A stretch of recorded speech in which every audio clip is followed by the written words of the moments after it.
pledge allegiance to the flag of the United States of America and to the republic for which it stands, one nation, under God, indivisible, with liberty and justice for all.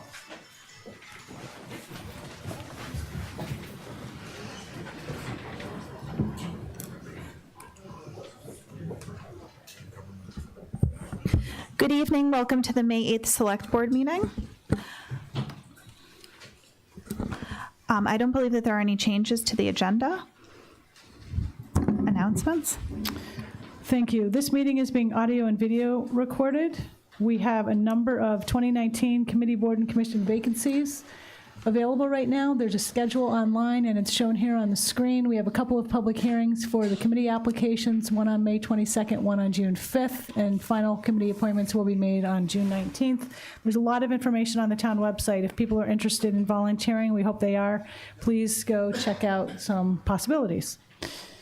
We have a proclamation for National Police Week, which is May 12th through 18th. And I think we were going to have a board member read the proclamation. Proclamation National Police Week, May 12th through 18th, 2019. Whereas the Congress and President of the United States have designated Wednesday, May 15th, as Peace Officers Memorial Day, and the week that May 15th falls on as National Police Week. And whereas the members of the Nantucket Police Department play an essential role in safeguarding the rights and freedoms of Nantucket, and whereas it is important that all citizens know and understand the duties, responsibilities, hazards, and sacrifices of their law enforcement agency, and that members of our law enforcement agency recognize their duty to serve the people by safeguarding life and property, by protecting them against violence and disorder, and by protecting the innocent against deception and the weak against oppression. And whereas the members of the Nantucket Police Department unceasingly provide a vital public service. Now therefore, the Select Board of the Town of Nantucket call upon all citizens of the Town of Nantucket to observe the week of May 12th through 18th, 2019 as Police Week. During this week, citizens are encouraged to join in commemorating law enforcement officers, past and present, who by their faithful and loyal devotion to their responsibilities have rendered a dedicated service to their communities, and in doing so, have established for themselves an inviolable and enduring reputation for preserving the rights and securities of all citizens. I further call upon all citizens of the Town of Nantucket to observe Wednesday, May 15th, 2019, as Peace Officers Memorial Day in honor of those law enforcement officers who, through their courageous deeds, have made the ultimate sacrifice in service to their community or have become disabled in the performance of duty. And let us recognize and pay respect to the survivors of our fallen heroes. Date this 8th of May, 2019. Thank you. Thank you. Roadwork announcements. There's some items listed on the agenda here that we just wanted to bring to the board's attention. The DPW sidewalk work from Coffin Street to Salem, I think, is now delayed until we do not fall. It's delayed until fall. We had hoped to get that done before Memorial Day, but our contractor has indicated that is not able to happen. Sewer paving from the sewer project. David Gray is going to give us a brief update of what's been paved already, what has yet to be paved, and kind of what the schedule is for that. Obviously, we've had delays, weather-related most recently, so we know that people are very frustrated because we get feedback about that, but there's only so much that can be done in the rain. Yeah, good evening, everyone. The binder course pavement has been completed in Hussey Farm, Meadowview, Pondview, Pond Road, Pinkham Circle, Wama Squid, and Friendship Lane. Those have all been completed as of yesterday. Friendship was paved yesterday, the binder course. They started paving of Tashma today, this morning, at the far end of the cul-de-sac, and they're paving out to Surfside Road, and then they'll be doing McLean. That's all taking place this week. Next week, we'll be moving over to the Rugged Road, Green Meadows, Bayberry, and Tacoma to get all the binder courses down on there, and they'll be continuing work on the pump stations that were installed. And then the week of the 20th to the 24th, we'll be doing all the areas out in Pulvis Road, Gardner Road, Drew Lane, Moore's End, Kelly, Juniper Hill, and Schimmel Pond Road. So it's progressing as quickly as we can. The rain had put quite a damper on some of the work. We've been helping out as best we can with puddle moving the water out of the way before they've been paving, but we're moving as quick as we can, so. But just wanted to get everyone up to speed on where we are, but, so. Thanks, David. I think that's about it. This is the public comment portion of our agenda, where anyone can speak on anything that is not otherwise on the agenda. Seeing none, I don't believe, oh, sorry.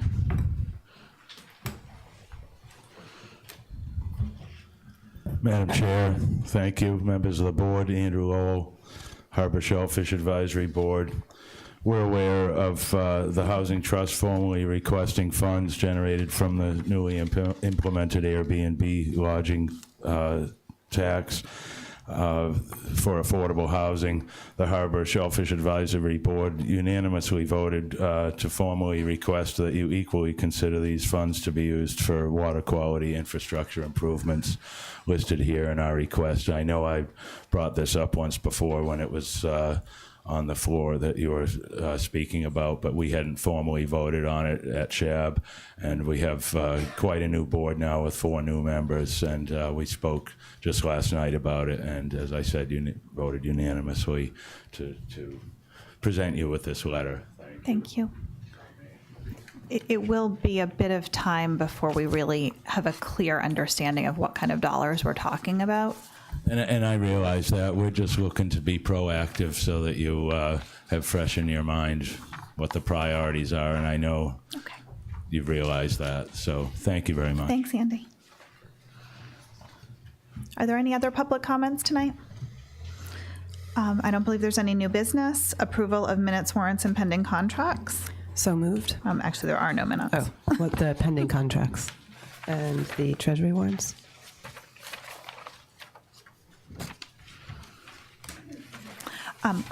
Is there a second? Is there a second? Sorry. All those in favor? Aye. Aye. Any opposed? Motion carries unanimously. We do have some pending contracts. Are there any questions, comments? Move to approve all contracts. Second. All those in favor? Aye. Any opposed? Motion carries unanimously. We have a liquor license surrender under consent. I would move to accept the request. Second. All those in favor? Aye. Aye. Any opposed? Motion carries unanimously. On to town manager's report. Thank you. The first item is an update and review of the solid waste stream separation program. Just wanted to give a little bit of an introduction to this, and then we're going to have a couple of town people give some explanations. Then I think we have some presentation from one of the haulers and probably some questions about that. As the board knows, the waste services agreement that we have in place right now terminates in 2025. The board's goal is, in the board strategic plan, we have an environmental leadership section of the plan with 2 goals, and the first one relates to solid waste. I'm just going to quickly read it. It's just one sentence. It's to provide data-driven recommendations on island-wide solid waste management guided by principles of sustainability. And associated with the goals under environmental leadership, we have what we have called an aspirational statement. Nantucket residents and visitors share responsibility for the long-term sustainability of our beautiful island. We recognize our stewardship of the land, air, and water and work to ensure our community is resilient and self-sufficient. Other communities look to Nantucket to learn how to care for the natural environment. So I just want to remind us what our goal is. We've had an internal working group that has been exploring and discussing options and reviewing ways to improve, modify, combine, handle differently, or end certain operations at the landfill. And we obviously are having ongoing discussions about that, but there are a couple of board members on that group, as well as the chairman of the finance committee and a couple of several other staff people. One of the initiatives that we've been discussing is to look carefully at the components of our waste stream and determine if there are any other ways to handle and improve the quality of our compost and reduce what is going into the landfill so that we can extend potentially the life of the landfill. Rob Graham and George Aronson, our solid waste consultants, are going to review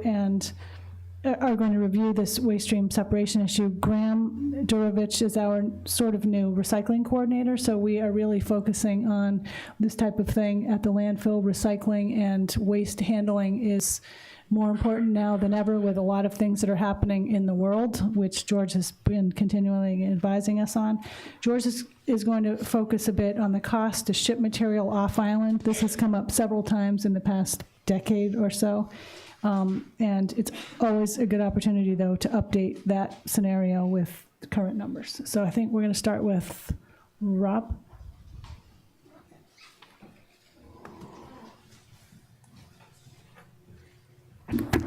Thank you. Rob McNeil, DPW. So as Libby mentioned, we have been following the board's lead on strategic plan environmental goal number 1. And with that framework, we've taken a number of different avenues to explore to try to get at data. And so while the scale house generates lots of data, we also wanted to look at the actual characterization of our waste. So we adopted some practices and looked into some different things people had done at other locations. I had some experience at my prior position before coming to the island with a waste characterization study. We were able to work that with WPI students this past fall to the island's first waste characterization study.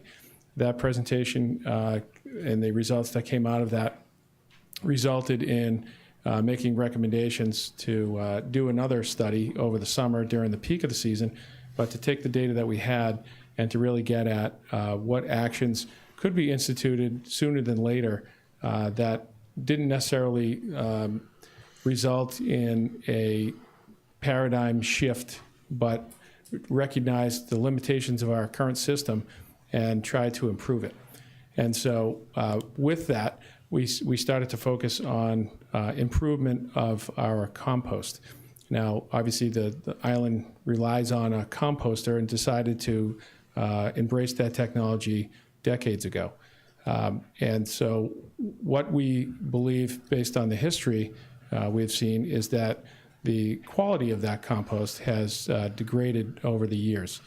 And if you start to look at what causes the quality impacts, it's really about what's getting deposited into the compost or the compostable stream as largely household trash. So we started to look at that and tried to figure out, because we end up getting revenue from sales of compost. Those numbers are way down and have been for years. So cleaning up our stream does a number of different things specific to compost revenue. And ultimately, there's so many landscapers and gardeners on island that rely on good saleable good usable compost. It seems like a match really to make sure that we do our part in being able to provide that service. The information we provided, you'll see the data on the pricing. The pricing is about a tenth of what on-island landscapers and gardeners pay at other providers on island, and all that material is imported. So improving the compost so it's saleable and usable by on-island landscapers and gardeners will go a real long way in helping reduce their costs, but also limiting the amount of imported material and obviously freeing up some space on the boats. This is quite a complex operation. There's so many different moving parts. So we didn't want to try to do everything all at once, but really focus on improving what we felt was the most important stream. So we got the data to back that up. We moved forward, and we did take input from the haulers. We started meeting with the haulers back in the early fall, continued right through the winter, and ultimately the changes that were backed were put in place February 1st. So we're monitoring those changes as they've happened. I think before I hand it over to George, the last thing I wanted to mention here is these are changes that have occurred at our drop-off facility.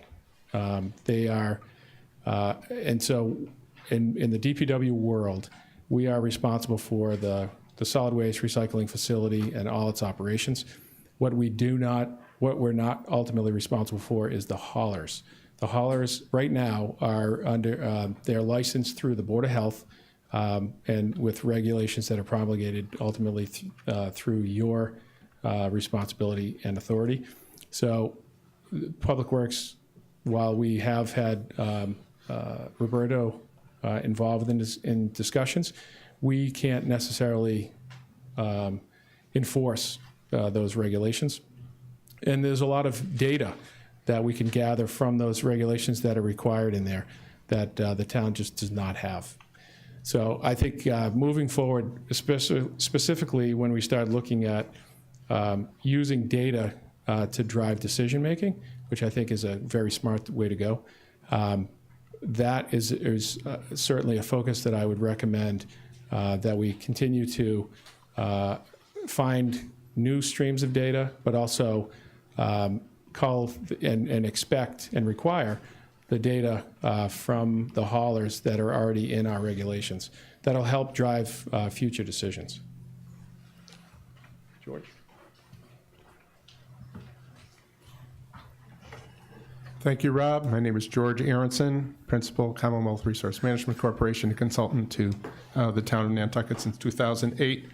I was asked to address a few points. One is information that's been circulated regarding the feasibility of sending the composter residuals off island, and the second is some of the context around the entire NERNIC program. Let me start with the first. There's been a question of the economic feasibility or desirability of sending it off island.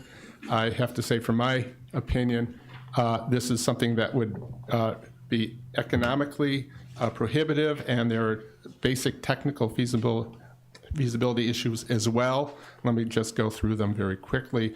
I had, in the packet, there was a memo that laid out a cost of what the South 3A will cost to dispose of residuals. That's an amortized cost over the life of about, I think it was $83 and change per ton.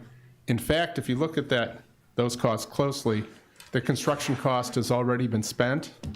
The closure cost has already been set aside through financial assurance. So in fact, the entire capital cost is a sunk cost, and the only cost of putting something in the landfill is the variable cost, which at this point is not a direct cost of the town. It's under the Waste Services Agreement, a cost of waste options. But to send off the material to the mainland, and again, I cited a cost of about in the 180s per ton, which is for C and D. There are a number of reasons why that cost is in fact an underestimate of what the actual cost would be. And I think the main reason is if you go beyond the cost to load material into a truck, get it to the dock, put it on the ferry, unload it on the other side, take it to a facility, and pay the fee to dump at the facility, which is the starting point. And then we have to add the issues of techno-feasibility.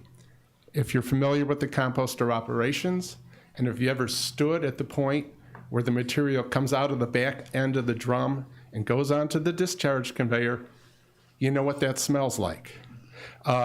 It's not a pretty smell. I've done it and always gotten a seat on the ferry on the way home.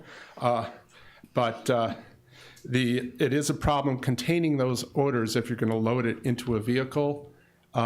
You can't just put that in a truck, expect it to go on the commercial ferry without impact, or in fact, in the past when this has happened and the ferry was delayed and trucks of the material were waiting on the wharf, in some cases for a few days due to weather delays, it creates an issue that is not manageable in that sense and not acceptable.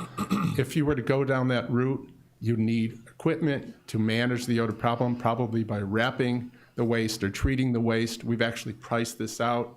We're looking at $1.5 million plus or minus, perhaps more, plus an operating cost for the wrap. If you include that in, you have another problem on the other side, which is that who's going to take this baled wrapped material? If you look at the facilities on the mainland, southeastern Massachusetts is now looking at a major imbalance of supply and demand for disposal capacity. Major landfills have closed down in Fall River and Southbridge, and suddenly Massachusetts is exporting large amounts of waste to Ohio and upstate New York, which means that they're at the pleasure of the rail haul companies. There are only 2 railroad bridges over the Hudson. This becomes a cost and congestion issue.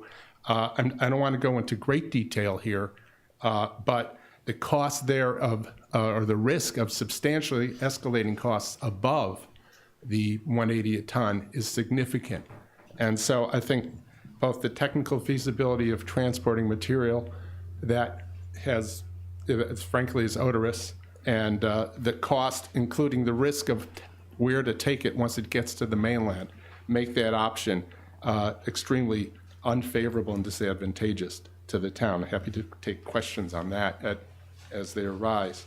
I think the other part of this discussion, beyond the equipment and the cost, is to take one step back and look at the real issue here, which is that in 2025, when the waste services agreement, the town faces a decision. It can find some way to keep the composter continuing to operate, presumably under a different set of business arrangements than that are in place now. It can do some sort of shipment to the mainland, or it can do something else involving perhaps a different technology. 2025 is only 6 years away, and in the world of waste development, that's a very short time. There's not a lot of time to make that decision. A very important part of that decision is whether the composter can in fact produce compost that has significant value to offset the other costs.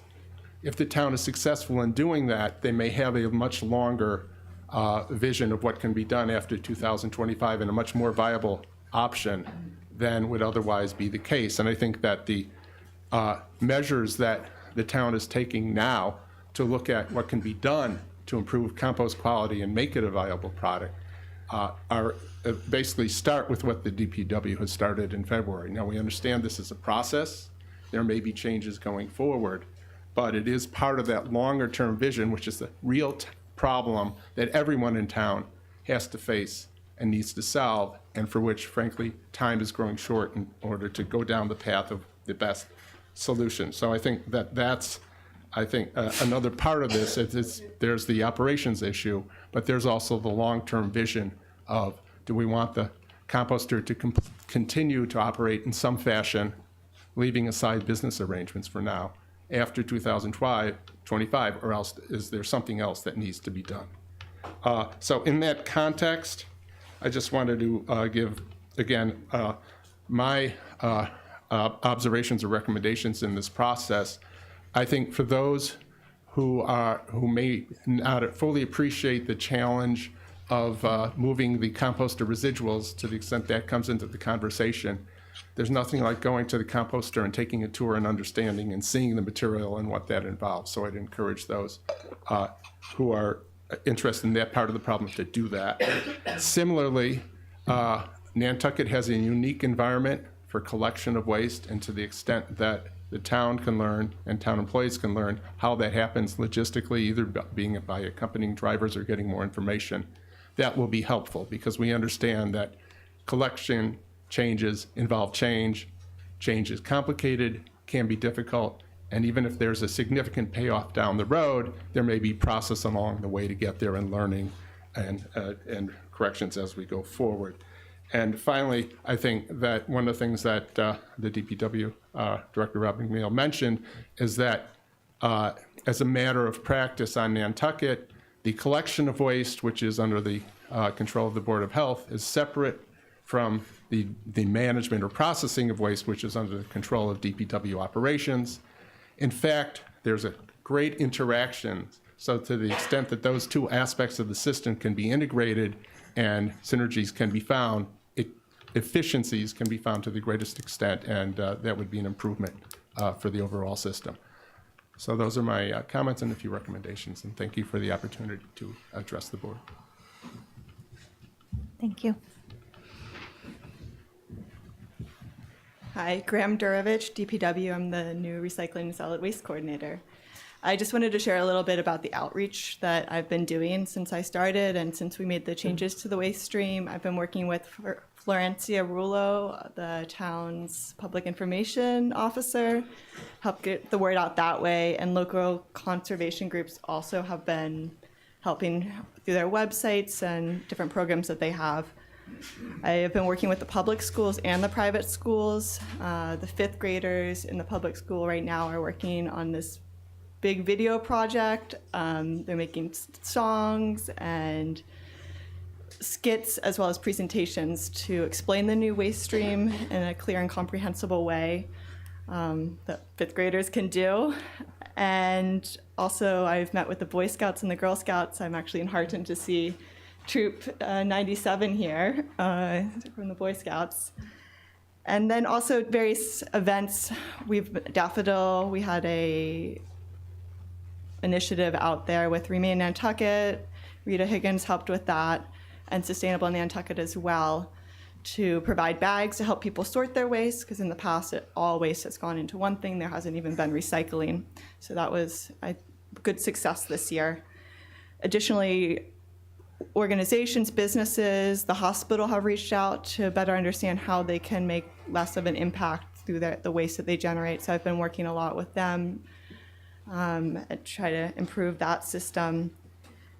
And then other organizations, NARAB, Nantucket Association for Real Estate Agents, we've been meeting and they've had a lot of really great ideas, sharing their challenges, but also how they see how we can make this work. So we have a plan in place to get the word out to all of their tenants this summer. And so I'm really excited about that, and also just a great group to bounce ideas off of. They have a lot of brilliant ideas. So I just wanted to share that with you about some of the work that we've been doing in that vein. Thank you.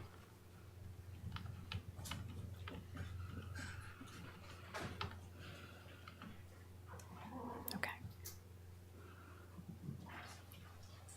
Do you guys have a PowerPoint? Yes. That you wanted to present? I think it's your turn.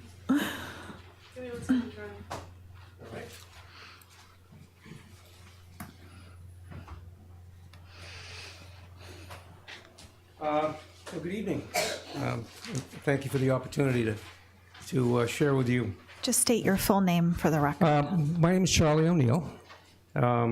Most of you know me, but for those who don't, I grew up here, and as a kid I was working for my Uncle Miles Reese, picking up trash, worked my way through college, had a 30-year engineering career, and worked my way back to Nantucket, where my home, and I always wanted to get back here. And now I find myself as the operations manager of P&M Reese Trucking, once again in the waste hauling business. Also with us tonight, Patty and Billy Santos, who also run a waste hauling operation. And so this is important stuff, I think. And so we're grateful for the opportunity to share with you our thoughts. My engineering background taught me that, in order for any program to be effective, it needs to be practical and it needs to have a reasonable probability of achieving the desired goals. These new requirements are not easy to implement. They impact many thousands of homeowners, both year-round residents and visitors.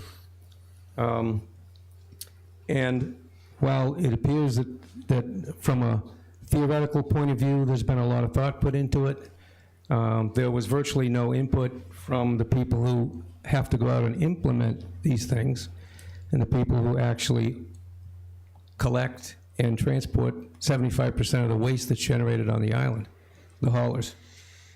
I know that the characterization has been that there was outreach and collaboration, but I think if you read the stream of emails in the package, you would get a sense of the frustration that the haulers have felt throughout this process. The rollout was a surprise, basically. And like some of you at the initial presentation that Rob made about the program asked, what are the haulers doing about it? Well, there was no answer to that because really there was no good coordination with us before those guidelines were published. So we were frustrated, but that's really not the important piece. The important piece is that we think that the approach is not workable and has a very low probability of achieving meaningful results. So this is the current state, and I think Rob had a diagram in his package, but glass is collected separately, goes under a beneficial use determination. It's used for cover in the landfill. The plastic, aluminum, and tin that go off island to recycling markets, as the same with the cardboard. The construction demolition debris is trucked off, and really there are two ways that stream could go. It could go to a disposal facility, and there are a couple of those, where it's loaded off onto a rail car and hauled out to Ohio with basically no reuse or recycling. Or it could go to a processing facility. We operate a C&D transfer facility, and our stuff goes to a processing facility where approximately 85% of that material is recycled or reused, and 15% winds up as residuals going to disposal. So the current state, we've been doing recycling for a couple of decades. There's a constant effort made at the drop-off and by the haulers to educate people, encourage compliance. We leave notes. We have a whole program of progressive enforcement. And you can see it up there. We call customers. We can charge for sorting. We really don't have any enforcement power. However, we can cajole and we can educate, but we don't have a lot of enforcement power. But we spend a lot of effort trying to get the message across. When we find a bag of trash that's got recycles in it, along with all these other components, it's not safe or practical for our guys to break into those bags and sort them out. So they wind up going into the waste stream. Same thing happens at the drop-off. So in spite of these diligent efforts over a very long period of time, we are falling still well short of 100% compliance, and it gets worse in the summer season. So basically the WPI study found that stuff at the drop-off and stuff that was coming in with the haulers had essentially the same percentages of non-compostable, non-recyclables. The issue, as we understand it, is to reduce the landfill use. Long-term, we all understand that's not a sustainable practice. So this is the current protocol that was been put forth by the DPW. So the recycling basically stays the same. Approximately, I think the numbers were like 34% maybe from the WPI study that was non-recyclable, non-compostable. And we calculate that's about 3,800 tons based on the 2018 total MSW stream and that 34%. If somehow we could wave the wand and have everybody well-educated and in full compliance, that 3,800 tons would then go off-island in the C&D stream, either to a railhead or to a processing facility. If it goes to a processing facility, which is the most responsible kind of process, the the sorting is done, much of it's done by machine, but the real back-end sorting is done by people standing on picking lines. We visited these facilities. There'll be 30 or 40 people standing on either side of a conveyor belt going through the waste by hand. The current protocol says we're going to put untreated human waste in the form of dirty diapers in the non-extreme. And all the other non-compostable, non-recyclables that would wind up there would then be sorted back out by personnel at those processing facilities and put back in the residual stream. It doesn't make any sense. So we're very concerned about the inclusion of the diapers in the stream, and also things like the absorbent pads from your chicken, all those things that are now going to be sitting in a C&D stream, and people handling it that have no idea that that kind of material is in there. It's, in our view, at the least, it's irresponsible and unethical, and in the worst case, it could create some liability for the town. It doesn't make sense to us.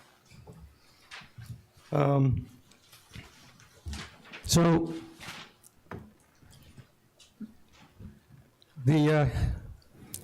this is, I think you would all admit, and we've found from the calls we've been getting from our customers, that this concept of non-recyclable, non-compostable is confusing. They don't understand what it means. Seasonal renters are unlikely to understand it. I did some outreach with the real estate community. I think they told me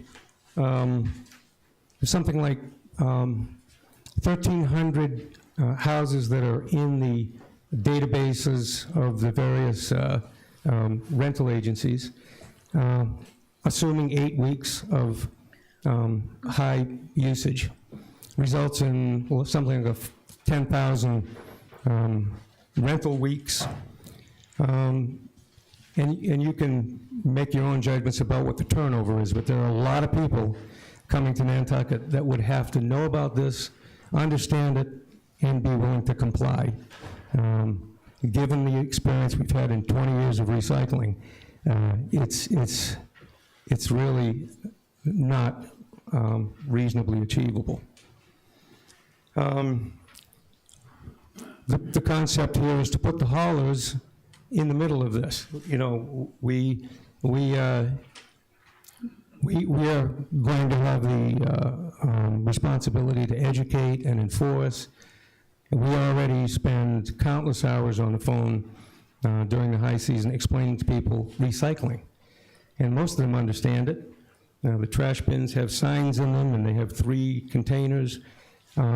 In their home cities, usually they know what recycling is.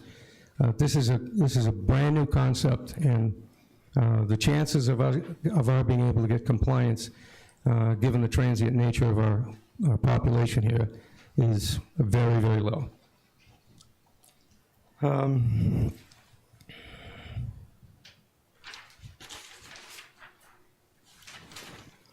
The other issue is space. Space is at a premium for the downtown businesses. So if we already send 3 trucks every day to the commercial businesses downtown, 1 picking up MSW, municipal solid waste, 1 picking up cardboard, and 1 picking up recycles. None of those trucks would be able to handle a non-recyclable, non-compostable stream. That would mean another fleet, another truck, another visit, more cost, and again, I don't mean to sound like a broken record, but a very low probability of achieving the goal.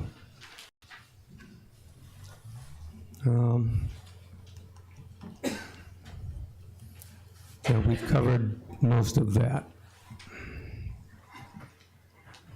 Yeah. So the other thing which I meant to mention earlier, and I think I should respond now because of some of the comments made earlier. based on my experience, we actually do haul. You know, we're in the C&D business, so we haul every day to the mainland, so we understand something about hauling. I would venture to say that there's virtually no compost being imported to the island right now. There's not that market for it. What's imported is mulch. It's a completely different product. It's not intended to support plant growth. It's there to retain moisture and for aesthetic reasons. Those are the trucks that come every day on the boat. They're hauling mulch, not compost. In my experience with people using the compost from the landfill, certainly they aren't crazy about the plastics and the glass in there, but they also know that we have sewage sludge going into that compost. Some of them are put off by that, wouldn't use it anyway. I don't believe that there is a market for anywhere near the amount of compost that we have the capability to produce here. People will not use it, even if we try to clean it up. I think it would be useful to talk to the landscaper community and maybe, you know, ask for some experience that people have had. We've actually had some people that work at Reese Trucking try to grow something in it, and it's proven to be almost inert. It doesn't have any nutrient value. It's not real compost like you would make in your backyard and put in your garden, and it will never be, in our opinion. The other issue that I should mention here is we have a predicted cost of landfilling, and I'm wondering, we just at the town meeting approved $14 million to cap some landfill cells, and I'm wondering if when we built those cells and put them in play, if we actually anticipated we were going to have to cough up $14 million down the line to close them. I think that we really don't know what the future cost is going to be if we continue to put stuff in the landfill. So what we're proposing here is to export the bales. If you want to take landfill use to zero, you can do that today. If you want to drop it by 10%, you can do that today.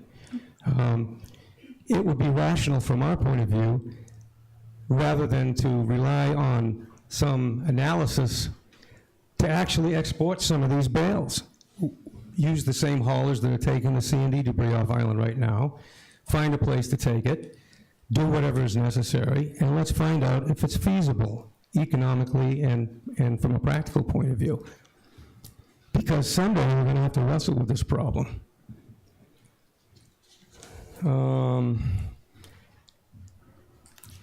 So again, it doesn't make sense.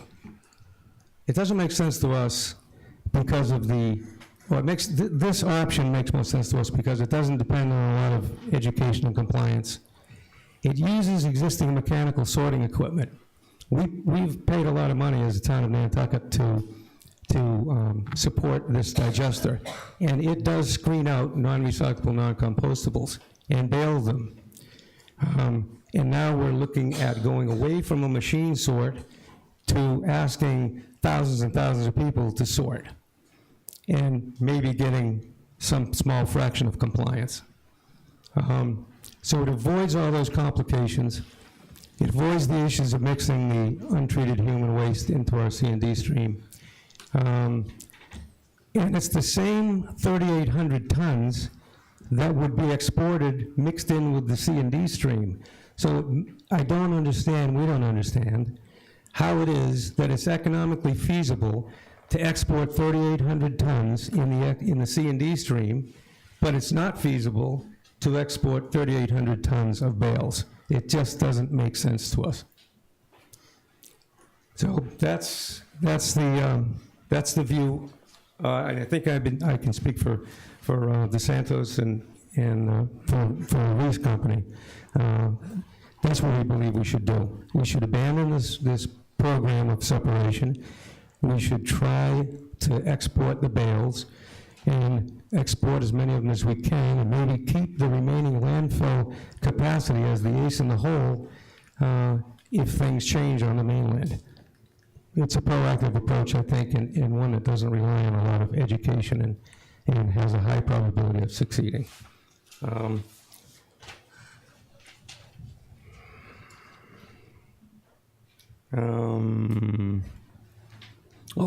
I assume everybody knows the Island of Martha's Vineyard exports all of their waste. There is no landfill on Martha's Vineyard.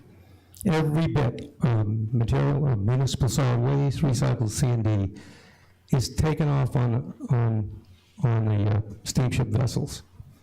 So this is a feasible thing to do, and we ought to be trying it.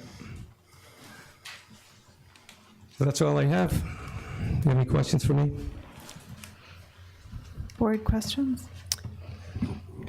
I do. Charlie, I'm wondering, I know that you made many points that I would agree with. Some I would respectfully disagree with on some of the compost and the amount of the need and the sort of market demand for compost on the island. But more importantly, if compliance was our goal and clean compost was our goal, do you have any thoughts on how could we get 100% compliance? If non-compliance, if shipping off wasn't an option, do you see how we can make changes to what we've proposed in a way that does get compliance? I don't think there's any way that you can get to full compliance. We've got 20 years of experience with recycling. We're nowhere near full compliance. It will not happen. There are people. There are many people who are committed to these goals and would do their very best to comply. But there are also many people who already scoff at the whole notion of recycling, whether we like it or not. That's real. And people who come here to visit, it's the last thing on their mind to understand what our waste separation requirements are or to comply with it. They're here to enjoy themselves, to have a vacation. It's the last thing on their mind. So I think it is impossible to get to anything close to full compliance, no matter how hard we try. Do you think, I don't know if you've pay attention at all, other cities around the world are doing kitchen compost, just kitchen scrap collection. So they just take the kitchen scrap collection, they have recyclables, and then there must be, I don't know what that sort of other stream is, but is that something that you just think is totally impractical for here? I don't know that it's totally impractical. I think we're also it's another waste stream to pick up. It's another container for every home. You know, back when I was just a kid here, everybody had little cans buried in the ground and put their garbage in there. We weren't quite so much of a wasteful society at that point. There's so much waste being generated now. I think, for example, for a hotel or a restaurant, you would have to, some places have only space for one moving container for waste, and that's for MSW. So to create another waste stream like that, which on the mainland, if we didn't have a digester, we'd be forced to do that right now. But it would be difficult, not impossible, it would be difficult to implement, and it would be costly, because we would have to then service all of those businesses with yet another truck and another driver and helper. But would it produce good compost? I'm fairly certain it would. Okay. Thank you. Yeah. Can I ask a question? If you were going to try to implement this, try to add that fourth truck, or try to get a truck that had more than one compartment, something like that. I mean, obviously that would be a significant cost. What would be a reasonable period of time to phase something like that in? Well, On the mainland, there are, people do use these multi-compartment trucks. The challenge we have here is Size. the streets won't accommodate them. You can't maneuver a truck like that. I mean, you can imagine us trying to back down the alley down to the tavern with a truck that's, 15 feet longer than the one that we have right now. It's not going to happen. So the way we would have to do that is we would have to launch another separate truck. And we would have to get all the businesses to figure out where they were going to store this stuff separately. And then we would have to go and service the accounts, to collect that waste stream. Not impossible, but I'm absolutely confident that you would still have contamination of the MSW waste stream with things that would wind up in the compost. And we're never going to get rid of plastic bags on Nantucket, because that's how you move all that trash from the backyards and the garages and the outdoor showers, or wherever it is that people keep their trash. And those bags, they're actually in those bales too. We could get rid of those bags. So anyway, is it impossible to create the infrastructure to do this separation? It's not impossible. It's expensive. It's time consuming, and in our view, based on 20 years of recycling history, it's not going to yield the result that you hope for. Thank you. Any other? Any other board questions? George, did you have some comments? Yeah, I just want, first of all, I want to thank Charlie O'Neill for his comments and his experience in providing service to the landfill over the years. I do want to correct the record on a couple of points. You had mentioned $14 million for the Phase 1 on closure. That's only for Phase 1, A, B, and C, which are the unlined portions of the landfill. And as I'm sure you're aware, the regulatory regime for landfill closures has changed significantly since that landfill was originally used. We now live in a world where the DP makes you design a landfill closure before you open it. And so, we do have, with significant, and certainly significantly more certainty than we ever did before, what that closure would cost. In fact, the money is set aside as part of that. So I think that I just wanted to make that I don't know that consideration for Phase 1 would apply to, for example, the new cell 3A or Phase 2 as well. In terms of the question of the bales, having talked and dealt with a number of the potential outlets for that material on the mainland, where you're seeing a significant disposal crisis in southeast Massachusetts. We're seeing significant pushback by the rail companies in actually taking materials such as the bales. I think I would encourage you to go to the composter and actually learn a little bit more about what the residuals look like, and appreciate the challenge a bit more. I think that and we've also talked to people at Covanta CMAS in terms of their interest in taking the baled residuals, as well as the two remaining public landfills in southeast Massachusetts. So we have, these are not mere theories. We've actually talked to the people who are at those facilities about the potential for accepting this material. And frankly, the costs are high, the prospects are not promising. But again, I think that, looking at the residuals going off island is a difficult and challenging proposition, and I'd encourage you to, look at the compost operation and perhaps to appreciate that a bit more. I think the town is in a little bit of a different position than a private recipient of C&D material. The town is basically the recipient of material of last resort. If there's something that has nowhere else to go, the town is stuck taking it. And for that reason, the town's C&D stream, for example, probably looks very different from a C&D stream where someone has a choice of what they might take and what they might not take. Everything that has nowhere else to go ends up at Nantucket, and that stream doesn't look a lot like C&D. It looks like C&D with couches and bulky and all sorts of materials. Sometimes the cleanup from the beaches goes there. a lot of the material that's been littered or dumped around the island ends up there. And so it's not strictly a C&D stream, it's a C&D and unprocessable and bulky stream. For that reason, it tends not to end up at the Page Street facility where it might be sorted. It tends to end up in Brockton at the Champion City facility where it goes for rail haul, because there is essentially no alternative and not a lot to pick out of it when it gets there.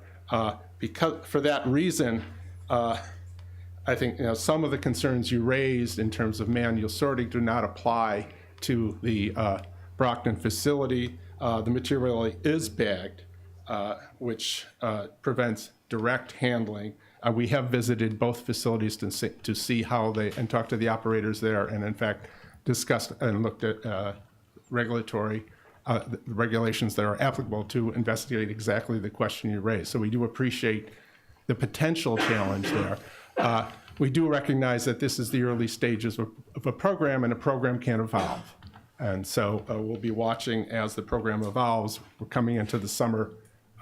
As you point out, the summer is clearly a more challenging time for management of solid waste, and we'll see how that, we are still learning to see how that will affect the program. But I do think that it is important to look at the distinction between what the town has to get, which is not a conventional C&D stream, even though it falls under the C&D waste component. And finally, it was interesting also to hear your comments about multi-compartment trucks, because there are communities that are not Nantucket, admittedly, that have looked at various solutions involving either multi-compartment trucks or different colored bags within a stream with a picking stage downstream. There are other approaches that have tried. And I don't know that every approach has been looked at this point, and if there are other suggestions for making for achieving the goal, I would encourage you to offer them. I think it would also be an opportunity to educate the town staff who are working on this by having them learn more about your operations and appreciate that a little bit more directly. So I would encourage that, but clearly there is more learning here to be done as we go forward. But finally, I think the bigger picture is 2025, the town has a dilemma. And the more we can learn now in preparation for that decision, the better off and the better decision we can make. It's not clear at this point what that decision should be, and the pressure's mounting and the time is running short. And I think that we need to look on a systems basis, not just at collection, not just at processing, handling, and disposal, but at the entire system to look for efficiencies in any way we can. And to the extent that we can learn from each other in doing that, that would be helpful. So that's my. So let me respond. First of all, I live here and I've been in that room many, many times. I know exactly what the bales Charlie, look like. Just direct your comments through me. I'm sorry. So I would say I have firsthand knowledge of what the bales look like, smell like. I've been in the room many times. So, and I would also say that our C&D stream, in fact, does go to Patriot Disposal, where it is recovered. So this is not theoretical for us. This is real. And as for our being able to contribute to the discussion, we would love to do that. But the focus group doesn't include anybody from the organizations that are out there trying to implement this stuff on the ground. So we haven't had a real opportunity to present our views on things. So yes, I've been to the facility, yes, I understand it, and by the way, our stuff does go to Patriot where they do process it. So I just want to make those points clear. Thank you very much. I think Matt had a comment. I have just a question for George, I think. Sure. When you do the numbers, how you're looking out 20 years, 30 years? Yeah. Okay, there are a couple horizons. You can look till 2025 when the contract ends, because that's one cutoff point. You could look at the life of a landfill cell on the assumption there would be some level of extension. So I've done both of those in terms of sensitivities. Right. And so, I mean, that's the range of, It's possible that the landfill might be expanded after 3A. There is some space, and then there are always some fill-in opportunities, but I have not accounting for those in the amortization. Because one thing that has struck me is we're in the middle of our resiliency and we're looking at sea level rise and all that kind of stuff. And when you look at some of the numbers, Nantucket's going to be an island. The cut through is going to go on through the adjacent pond. How are we going to hard armor our dump in order to continue our landfill? Sorry, I use the old word still. But are we going to hard armor our landfill to protect it from the ocean? Or are we going to, at that point, be under a decree to dig it all out and move it somewhere? In which case, if we are, then I think the costs, and this would be looking out 50 years, 100 years, the costs are going to be a whole heck of a lot more than we're sort of projecting, in which case maybe some of what we're talking about might be more reasonable. And so I think we have to widen it. I don't know that we should be, sort of pursuing a landfill next to, in a sensitive habitat next to an area, knowing what's going to be coming our way. Oh, it's an interesting point. I think that, first of all, Cell 3A will have a bottom liner, and that has some ability to withstand hydraulic pressure, so that, I don't know if you go out 100 years what we're looking at in terms of pressure. And I don't know that anyone does. And you can look at a range of scenarios. I think that within the horizons we're looking at, with a bottom liner and the level of protection that's been put into Cell 3A, which is one of the most stringent regulatory regimes in the United States as compared to many other states, I think that you have a great deal of protection, and which we don't, frankly, have in Cells 1A, B, and C.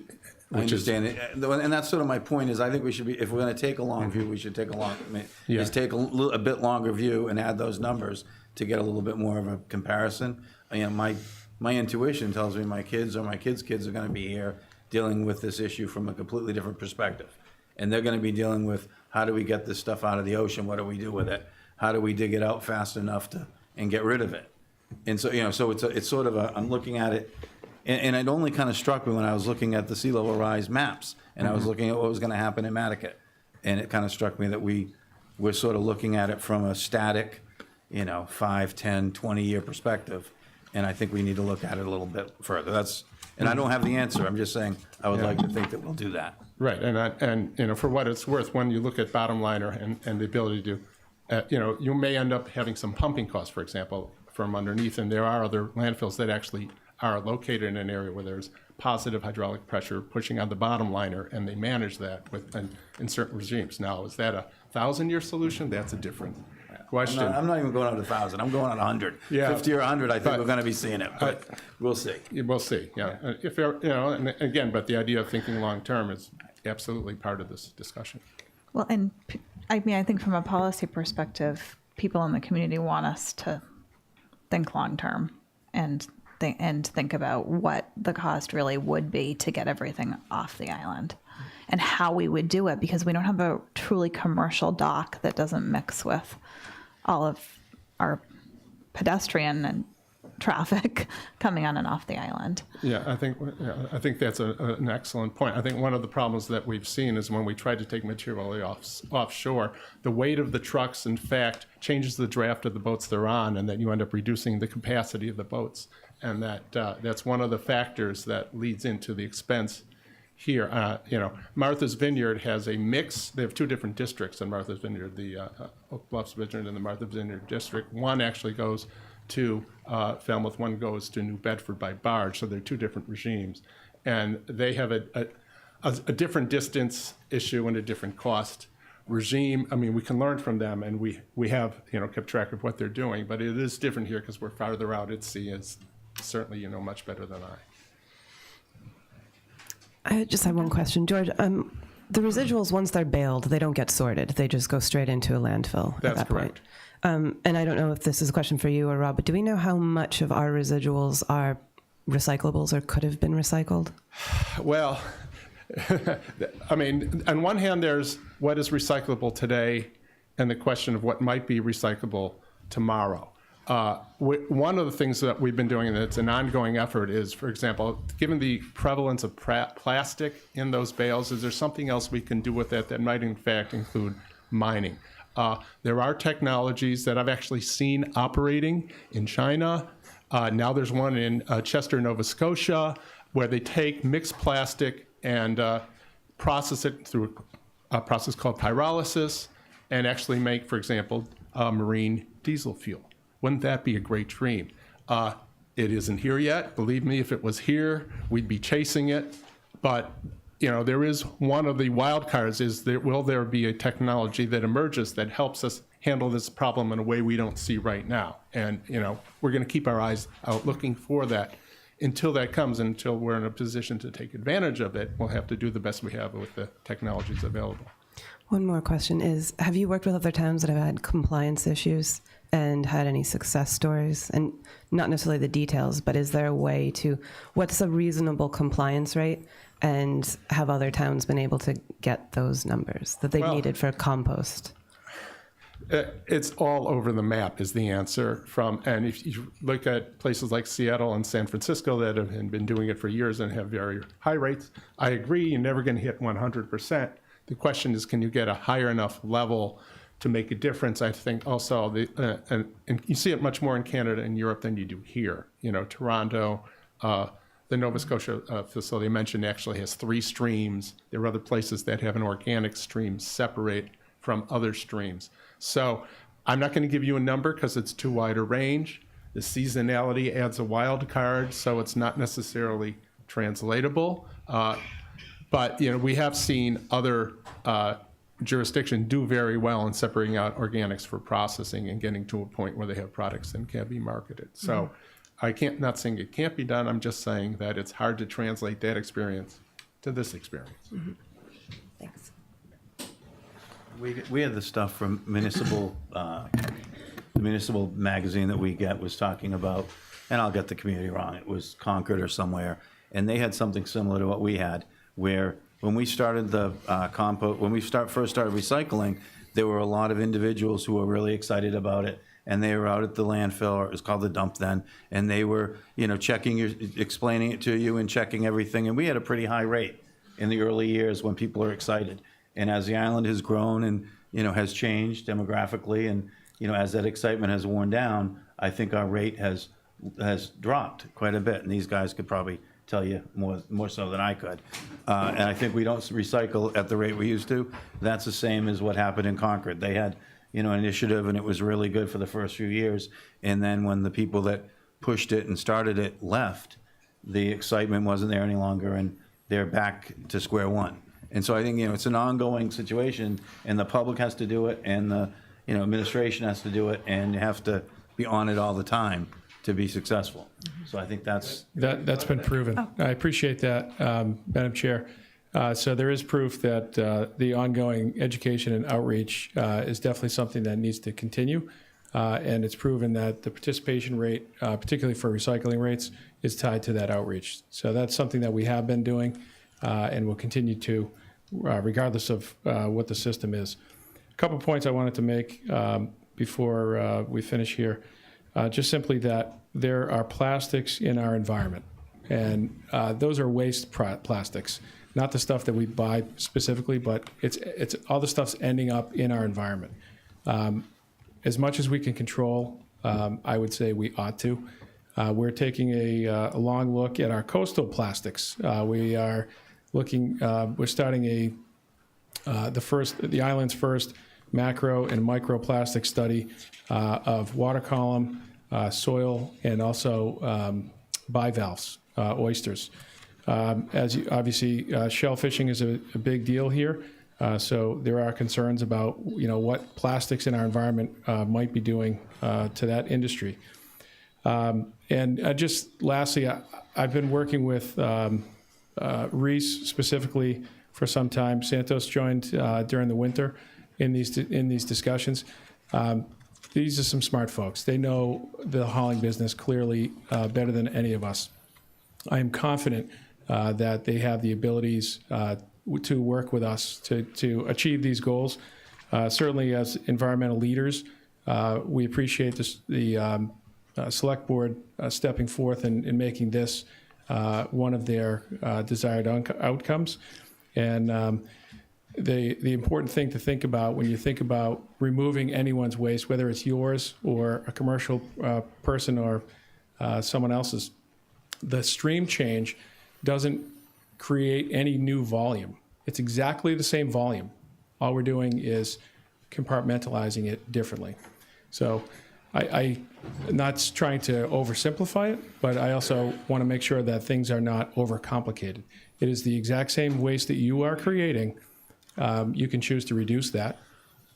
Certainly we need to recycle it, and we have compostable stream and this Nurnik. So I think it's helpful that we have these conversations. I look forward to continuing them. Thank you.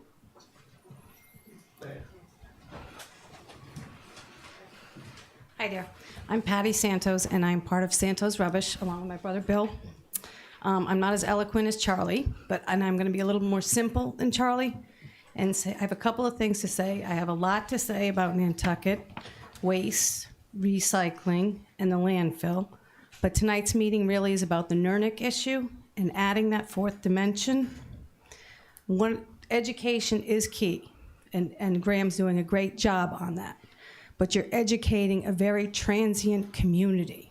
Nantucket is weekly rentals for 30, 60, 90 days. We have large homes that have 8 to 10 bedrooms. Count how many people that is. You're gonna have to educate each of those homes every time it turns around. We are more than willing and have been willing to work on the recycling. I think the Nurnik thing is a great thing, but implementing it here in Nantucket with such a transient community is difficult and hard to achieve. We are really happy with the original town bylaw. The town bylaw says we're gonna recycle glass, plastics, aluminums, and tins. That's a very doable thing. Commercially, you almost have 100% that down. Residentially, yes, you gotta struggle, but it's much more doable than the Nurniks. And the Nurniks, I think you have to be almost a genius to know what is a Nurnik in separating your things. So I think education is key, but you're dealing with a community that is very transient, and they're here to have fun, like Charlie said, and they're not interested in taking care of that. They put it outside, and that's for somebody else to take care of. In saying that, when I bring it to the landfill, it's not sorted. I want to be able to drop it off just like Joe Citizen did up top, and he didn't have it sorted, and everybody says, you didn't sort that, but do it right next time. I want to make sure that we're going to be extended that right as well. And I concur with Charlie too. The focus group has never asked us to be a part of anything. We're around. This is our 33rd year being here. We're not going anywhere. We do have knowledge, a lot of knowledge, and nobody has ever asked us. And we were not asked to join this winter until February, what was going on after it became the fact that we're going to do this Nurnik thing. And enforcement is your other issue. Enforcing things is very difficult. We try, just like Charlie said. We've got flyers, we've got this, we've got that, talk to real estate. At the end, he's right. If you're not going to enforce it, you're going to need somebody to find people, go look in their trash. If you're not going to enforce it, it's not going to happen. But I think with your original bylaw, you can enforce that, and it can work. And if we concentrate on that one and work more on the Nurnik issue in the future, then it's a doable thing. And one other, since we're talking about the landfill, one quick thing. In the last 5 years, we've had a new school, a new fire station, a new police station, and a new hospital. All of these have been built due to the increase in population demands and the growth of our little island. In the last 20 years, there has not been one increase in the hours of usage at the Nantucket landfill. In addition to that, we have one scale for everyone to use, to come in, out, and out, in, on, and out on. The growth of the island is not affected at the landfill. I think you can go out there any day and see the traffic backed up and realize that is a problem and that needs to be addressed as well. I think that's it for the moment. Thank you, Thank Patty. I don't want this to go on too much longer. Hi, sorry to be a stick in the mud, but I respectfully asked to make a comment. Yes. Bill Greeter, Nantucket. And I'm glad Matt brought up the future SeaWorld of the island, given what our consultants have told us. So I would think that, other than Matt's comment, I haven't heard that there is a thought of not if, but when the landfill is no longer usable. I certainly wish I could be alive long enough to look forward to the conversation of trying to build a new landfill at Lincoln Circle or someplace else in the island. And even, as silly that may sound, I can't imagine if we'd ever be able to get permitting to build a new place to bury trash on an island. We're touting about our water quality and our aquifer and everything, and we've built. Why don't we put it where the island home is? That's another good place to go. It's right near a water source. Let's go contaminate that. Years ago, our forefathers weren't using their head or didn't think far enough or weren't knowledgeable of it. We can't make that excuse anymore. We hired all these consultants to tell us our perils and where we've gone wrong. And we better do something because unfortunately, most of us will be gone when the time comes, but our kids and our grandkids are gonna suffer our inability to deal with this. So you gotta stop kicking the can down the road, whether it's recyclable or not. We need to stop doing it and come to grips with this, because shipping off island may be the only option. Thank you. Yeah. Thank you, Madam Chair. Emily Mullen for the Nantucket Land Council. I know you want to wrap this up, so I will keep it very brief. I just wanted to express some general support for the work that the Select Board and the DPW and Waste Options have been doing to refine the waste stream, and I understand that it's a program in progress, and would just encourage you to keep working with the departments and all the interested parties to try to resolve some of the issues and work on the education. I think that Nantucket is capable of providing that education to all sections of our community, and that there's a lot of potential for improving that compost product, and obviously there's a lot of great environmental and financial implications for doing so. So I just wanted to provide a few words of encouragement. Thank you. Thank you. Jason, did you have a comment? Yeah, I just had a couple comments. Thank you, Emily, for bringing some positiveness there. I have learned a lot tonight. I think the packet was great. Rob's, your letter explaining everything. Charlie, your flow charts were great. And then this conversation tonight is really good. It always impresses me when we get in a room and it's civil and we talk about the problems and challenges. I mean, I don't 100% see the way forward, but I can see that there's some room to try to figure some things out for some improvement. Some personal positives from the last 3 months. Again, there's huge challenges up ahead, and we'll see how we can do there. But in my small little takeout coffee shop, because of this new waste stream change and education for everyone, we did a plastic audit of every product we use, and we actually do comply. We have NERNIC, we have everything. Now, it's different for a high-end, crazy, busy restaurant, but we've completely changed everything, how we do it. I think, sorry, I have a bunch of notes here. I do like the idea of a better compost. I'm not a landscaper, but I think there's got to be some positives there. And I don't like the word impossible. I'd rather for us to say why not and how can we.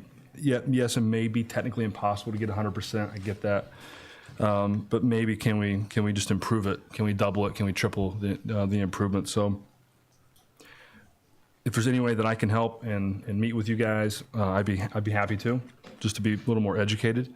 But I still would like to go forward with trying to see in a year, 2 years, 3 years how we can do this, how we can help with regulations, with enforcement, with education. Maybe there's a way. I'm kind of talking to the board here. Mm-hmm. Is there a way to back, whether it's bylaws or regulations, to back them up so they can charge people more if they don't do it right. I don't know. I'm just throwing things out there, but I do want to bring the haulers into the conversation daily, weekly, monthly, and see what can happen. Well, I suggest you put them on the work group, for starters, and start working on it. I was going to say the same thing. I think they need a seat at the table. And I think that was an important point. That's all I had. To really be inclusive. It's a really complex issue. And it's not fun, it's trash. Yeah, it is. I would just like to say as well that it is complex. I think there's some hard realities. I do think that overall it's going to take time, but there's more mainstream awareness of the issues around plastics, around recyclables. More and more towns and cities are paying attention and doing things. So I think a lot more of our visitors will have some experience with a level of recycling or composting. I agree that the Nurnic is tricky. There were many dinner time conversations at my house about what is what. For me personally, I just use other. If it's not compostable, if it's not food scrap and it's not recyclable, it's just other. So I think there's some work to be done there. And something to maybe consider is if we can't ever get 100% compliance, what is a reasonable number? And is there a meeting in the middle? I feel an obligation to do our best sorting and getting clean waste streams here. So I don't like the idea of just doing it the same way and just shipping it off to someone else. But I do think we can look at what is that number that's achievable. Can we get that to 80% or 90%, and then take a look again at what shipping off that quantity of residual would be, so that we get that win-win where we've got nothing going into our landfill, we've got a clean compost, and we are not just shipping a problem off to somebody else. So I do appreciate everyone coming and all of their comments and PowerPoints. So. This is a global issue. Mm-hmm. Yeah, that was the one comment that I was going to make is, just shipping it off to somebody else doesn't seem like a realistic way to deal with it. And looking at some of the costs to ship it between the Vineyard and Falmouth and between here and Hyannis, it's 2, 3 times, 4 times more expensive for us. So it just didn't seem like a cost-efficient way to dispose of our trash and to cater to the visitors, to say they're here to have fun and not deal with it. I was recently in Costa Rica, and as soon as you check into your Airbnb, there was instructions on how to recycle. It was in your welcome guide. They went on and on about, you're visiting this beautiful place, let's keep it beautiful. Why can't we do the same thing here? I do know that there are a lot of efforts from all the real estate professionals to have all of this education in every packet that's given to tenants that are coming in.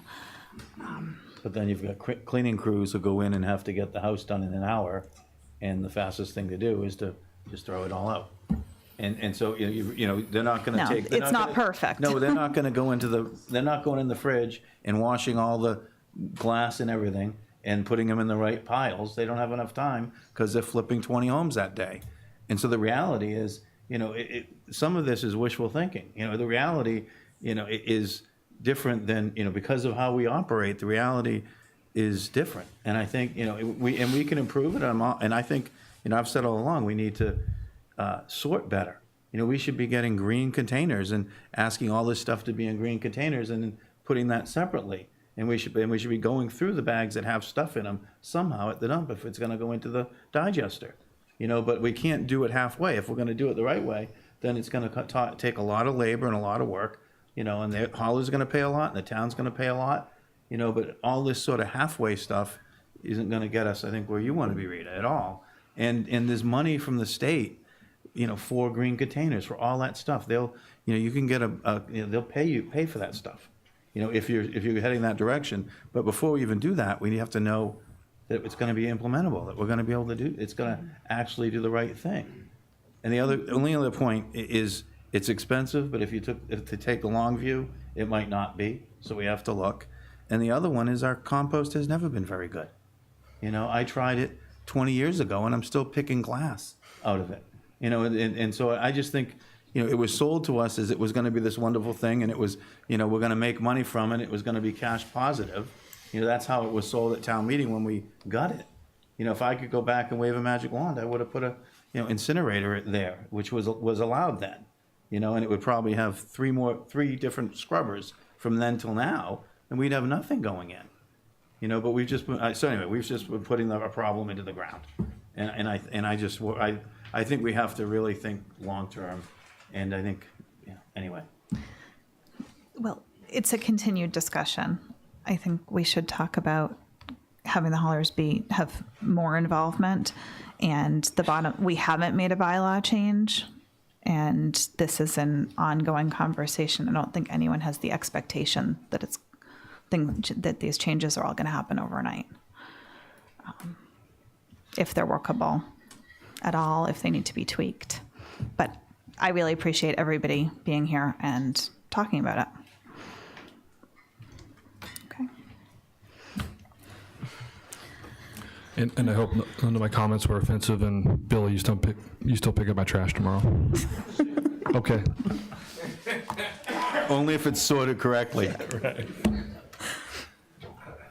I didn't see a milk container the other night when I was in the store. Yeah. I have to tell you that. We have one. The next item, if we're moving along here, Rob, please don't run out, was your quick update about the downtown sidewalk improvement project and the historic preservation review process. This will be quick, I think, because we're going to be having another update in a couple of weeks. Yes, thank you. We've met twice since the select board meeting on this topic. The work group is moving along. We haven't had everybody at the table at the same exact time, but we've had, I think, everybody who's being represented on the work group together at least once through those two meetings. I think we've made some really good progress considering where we started from.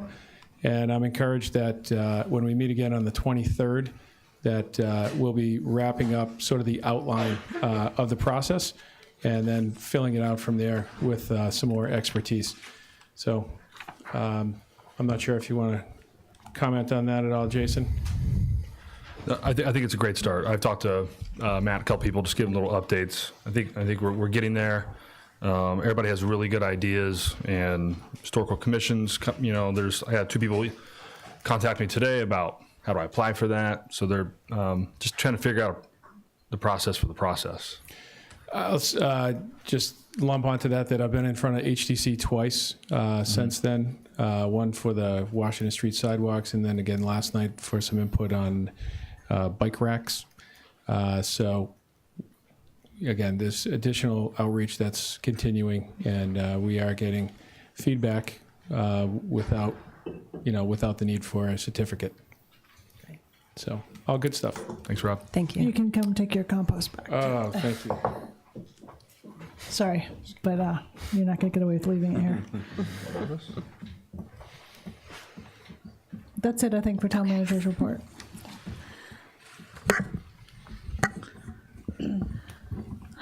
Next is a request for an approval of a sidewalk blocking permit at 13 Union Street. Hi, how are you? Sorry. Thank you. My name is John Shadell, current owner of 13 Union Street. I'm here kind of at the suggestion of Erica Mooney in the administration's office. Give you a little background. My wife and I purchased the home last September in hopes to move in next summer, kind of be full-time residents here in Nantucket. And in the process, about a 7-month HDC approval process plus permitting puts us to this date right about now. I've got Atlantic Aeolus, who is prepared to lift the house, and Mark McGarvey prepared to do foundation, and it was suggested that I seek a permit to close the sidewalk, and after talking to Erica, she suggested actually coming to seek your assistance in this process. I apologize for not having an overhead, but if you could pass this kind of just take a look and view at the site. You can see the orientation of the house on Union Street. It's number 13. Give you some reference point. It's same side of the street as the Union Street Inn, 4 houses away. It's got a fairly good sized side yard to minimize the impact with construction vehicles and such. The permit that I have actually involves lifting the house, replacing the crumbling foundation, and pouring new foundation, and then renovating the house in its current location. To do that, you need to put sheet piles along Union Street to minimize the potential for any kind of cave-in or collapse there. When I first met with with Mike at Atlantic Aeolus about the lift. It seemed like kind of not a big deal. Oh yeah, there's a viable sidewalk on the water side of Union, shouldn't be a problem. Erica kind of gave me a roll of the eyes, say, okay, this might be a challenge just looking at your time frame with what you're seeking to close the sidewalk. I was actually looking at it today. There's about, I don't know if you look at the picture, but the stairs that actually protrude out onto the sidewalk, there's about a 3.5 feet actually of sidewalk or bypass on the sidewalk right in front of the house. So I'm looking for some guidance here from the board, basically the best way to approach this.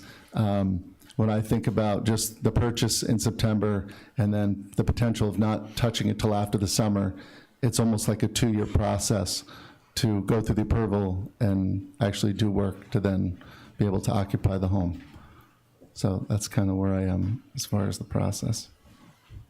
Erica? I just want to note that when I originally spoke to Mr. Schudel, I wasn't aware of the full process and timeline. I figured it would maybe be done by June 15th, June 20th, and I was more open to that idea of allowing the sidewalk to be blocked. When I found out that it was actually May through early August, I denied the permit based on conversations with town administration. That area of Union Street is incredibly busy in the summer. It's one of the few main thoroughfares into downtown. We would be routing pedestrian traffic across a busy road in 2 different areas. You'd have to, move the pedestrian traffic across Union Street, going into town, and then also coming out of town. And there's a curve there. We were just not in favor of allowing that to move forward. I know that Mr. Schudel has also proposed a secondary date, maybe starting in July. I propose starting after Labor Day, just because of the impacts to the town. We had a similar situation on India Street 2 years ago. We received multiple complaints for that project when it was lifted. It was a real big issue for the neighborhood, and I'm not going to sign off on that. So if you choose to, that's great, but town administration wasn't prepared to do so. Thank you. Questions? I could just have some comments. I went and walked it yesterday, and I feel it's tough building anything here, and it takes a long time. Where my mind went was, I went to our strategic plan. We're asking people to get out of their cars and walk, and to bike, to not drive their car. And if we create a space that's unsafe, that goes against everything we're doing in our strategic plan. If I look bigger picture, when I walked it, you would have to cross the street, but there's 3 parking spots there, and those cars park on the sidewalk. So no one's going to get through there with a stroller or anything big. So we'd have to remove those parking spaces for this time being, which I would even suggest maybe even doing if this happens in September. It's just not safe. I have to have my BPAC hat on and having the safeties of the people walking down that sidewalk. I have to say, not during the season. I understand your frustrations. I just couldn't vote for it during the season. After Labor Day is where I would feel more comfortable. Yeah, I'm doing a project on Orange Street, back behind on 79 Orange, and I'm not allowed to do any work from Memorial Day to Labor Day. That was sort of the rules that they put in place. Is that a zoning permit? It was from the zoning, because of the, sort of the neighborhood and the people there. So I'm sort of in your situation. Right. I thought we were going to do it this winter, Yeah. and we didn't get to it, and I'm going to be doing it in the fall. People say to me all the time that you can't build in town in the summer, and it's because so many of the properties do get restricted by the zoning board. That's always their condition. If you have to do anything that requires a special permit from the zoning board, and I think it's indicative of people really feeling that it shouldn't be happening. This is really impactful in this location. it's not on a little side street. It's on a very, very major street into town. I'm not calling out the taxis, but you know, they're on the roads the most and they drive really fast on Union Street and there's a little bit of a curve. You're going to push people into the road in a really weird place in the busiest time of year. That's my concern. Construction downtown, I'm not concerned about that. It's the safety part for pedestrians. I know when it was initially presented by Atlantic Hill, I said, oh, just go down and ask for the permit. It was very matter of fact, we do this all the time. And they do, just not in that spot this time of year. Yeah, I mean, if they could do it without closing the sidewalk, it's a different story. Yeah. Yeah, The house the sits right front up on steps are on in the property sidewalk. line. So, and if they have to do shoring, it's the whole sidewalk's gone. Yeah. Would they consider a partial close, or is it? There wouldn't be enough room. When they put shoring in, they need to have a separation from the foundation so that they can even get around it. And to also lift up the house, you probably, I don't know which way they'll probably put the steel beams, but those could potentially be sticking out into the foundation, out into the sidewalk also. It's a hazard all the way around. Well, and how would they even, on the day of pouring the cement, wouldn't the road need to be closed? So, I mean, that's an impossibility in the summer. Yeah, I was just going to echo. I went and checked out the property as well, and I thought if people could pass over to the other sidewalk, maybe this would be doable, but that other sidewalk is so narrow and it is used as parking, and we can't take away those parking spots in the middle of the summer, so I just don't see it being a feasible option. Christy, I'm even actually okay taking the parking spots away in the summer if it was for the right purpose, but I still don't like people crossing right there in that corner, crossing twice. Right. You know, that's... Yeah, I think public safety, sorry, I don't want to talk over you. I think just public safety is a concern. I would share all the same concerns, and I understand your plight and construction deadlines, and that's a little bit of my concern as well, is that a lot of these don't go to the exact time frame, and it could extend longer. So I would make a motion to deny the request for the sidewalk blocking. Well, thanks for your consideration. I appreciate it. Sorry it took so long. Second. All those in favor? Aye. Any opposed? Motion carries unanimously. Parking on sidewalks, we won't talk about that.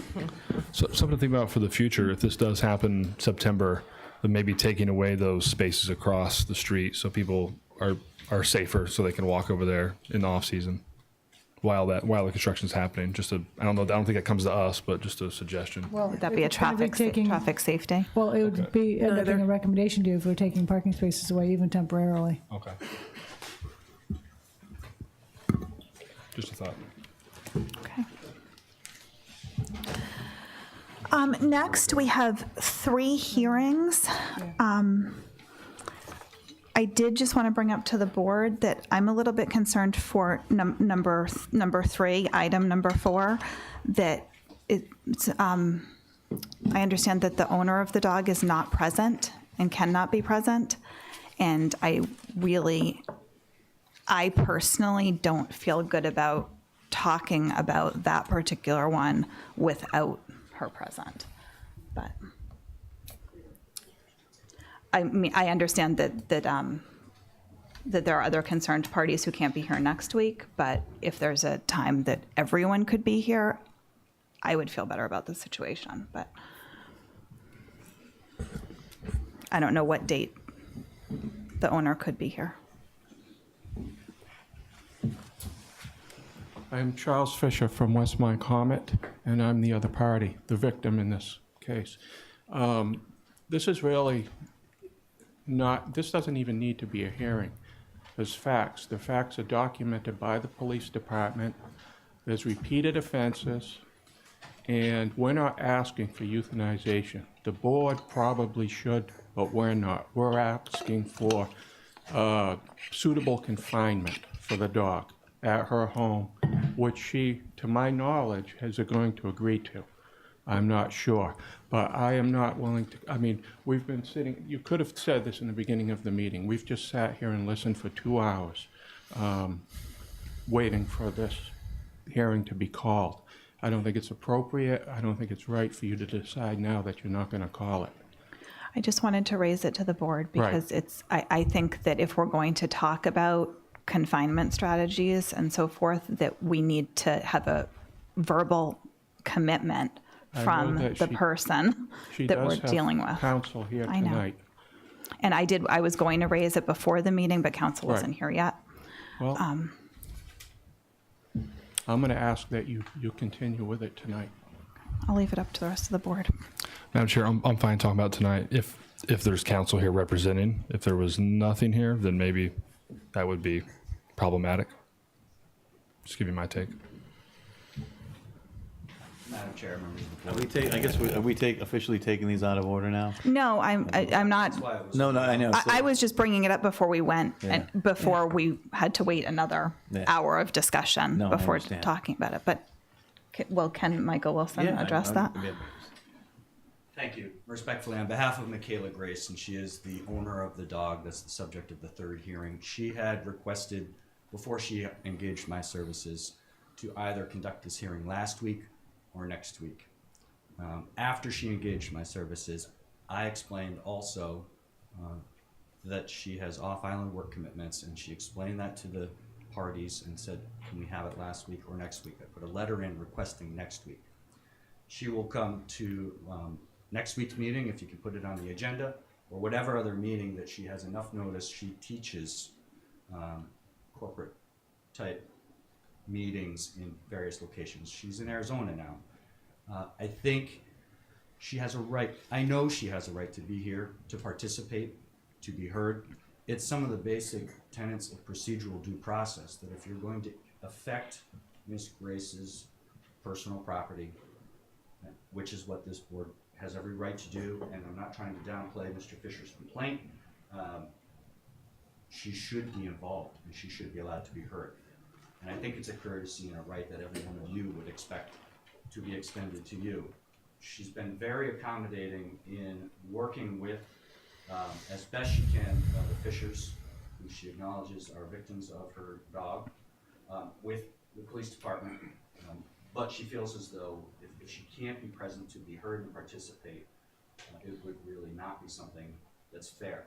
So all she's asking for is that you continue this hearing to next week, or a week that will work for the Fishers' schedule. So I know that they have some scheduling issues. If the board chooses to go forward and present the defense on, or presentation on Ms. Grace's behalf, it is not a waiver of her objection, which I would ask that the record reflect when the hearing opens, that it is against her procedural due process rights, and that I would not be waiving that by participating. So thank you for considering it out of turn. I thank you for raising it, and I would ask that you consider giving her an extension of 1 week, or whatever the Fishers ask. Thank you. I would rather have the owner of the dog here if there is a time. I understand that you've sat through landfill meetings and hours of this meeting now, but I think it would be better process. I think it would be better to have the owner here. I am okay if the board decides to go ahead with it, but I also do want to know, in the meantime, if we did find a date that was suitable for both parties, and that was roughly 2 weeks, where is the dog now? In Arizona. In Arizona, okay. Michaela Grace, the owner.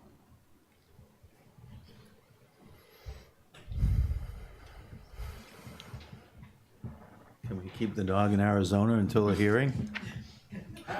I know we're technically not allowed to banish them anymore, but The local law doesn't allow that. The state law doesn't allow that.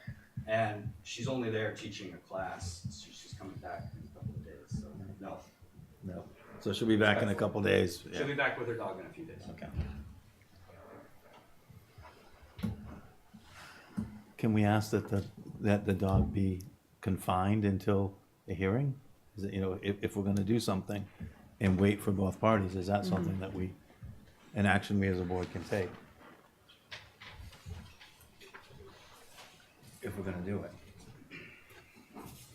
I know you're not going to take this out of order, but I want you to understand, the dog came to our house on 4 occasions. I don't want to. I get don't into care the what you want. On the specifics. third occasion, the dog killed 3 birds. I was guaranteed by Miss Grace that that dog would not be back to our property. I have the text in my pocket from her. 4 days after that guarantee, the dog came back and killed over 40 birds. If there had been a child in that area during that killing, that child could very well have been involved. It would have been.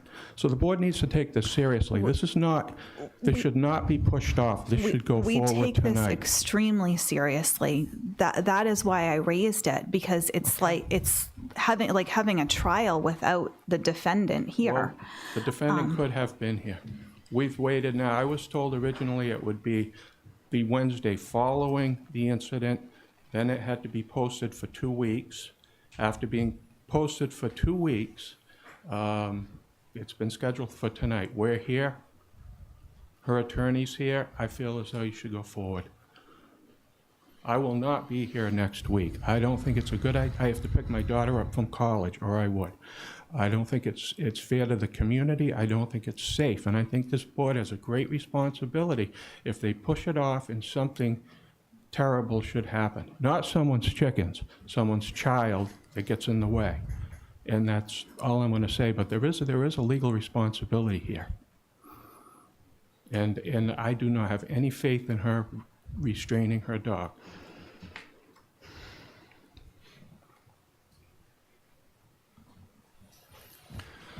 I'll leave it up to the board.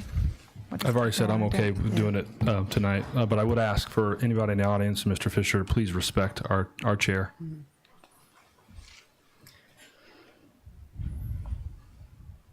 I think we should hear it tonight.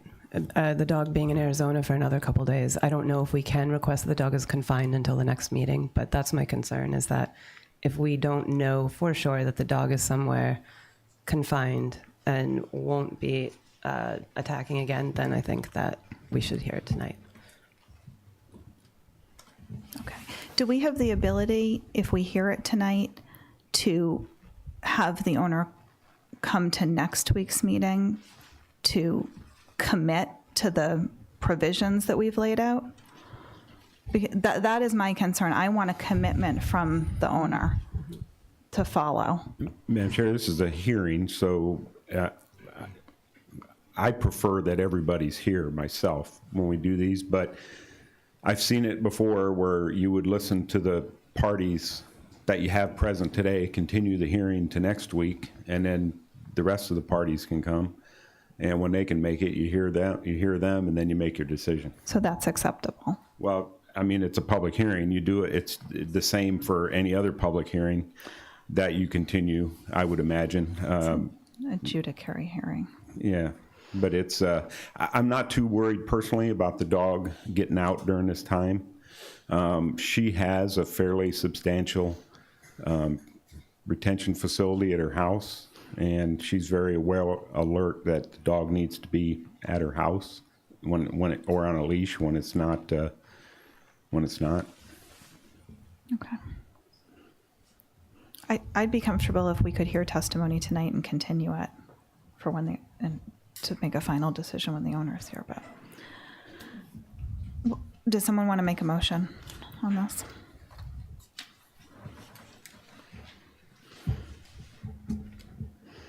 Again, I'm worried what happens over those 5 days. If we just hear part of it and then, and then don't hear it for a week or 2 weeks, or and something does happen. I just think, I am concerned about that. So I am willing to hear it, and I'm not sure if we can craft something that's that can take us for 5 days till she's able to be here. But I'm willing to hear it and do something like that. But I don't think that we should just not do anything. So is that a motion to move forward with hearing it? Yes, I guess it is. Okay. A long-winded one. Second. All those in favor? Aye. Okay. Motion carries unanimously. Okay. Well, now we are back to hearing number 1. I will be recusing from 1 and 2. Okay.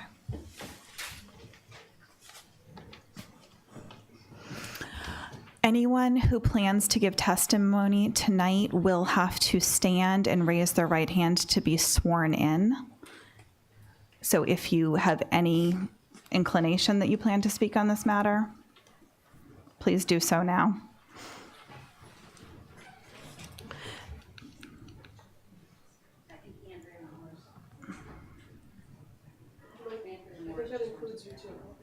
I'm not offering testimony, I'm an attorney representing, but if you want me to raise my hand, I will. Are you representing this one as well? I only represent Michaela Grace. No, this is for the first hearing.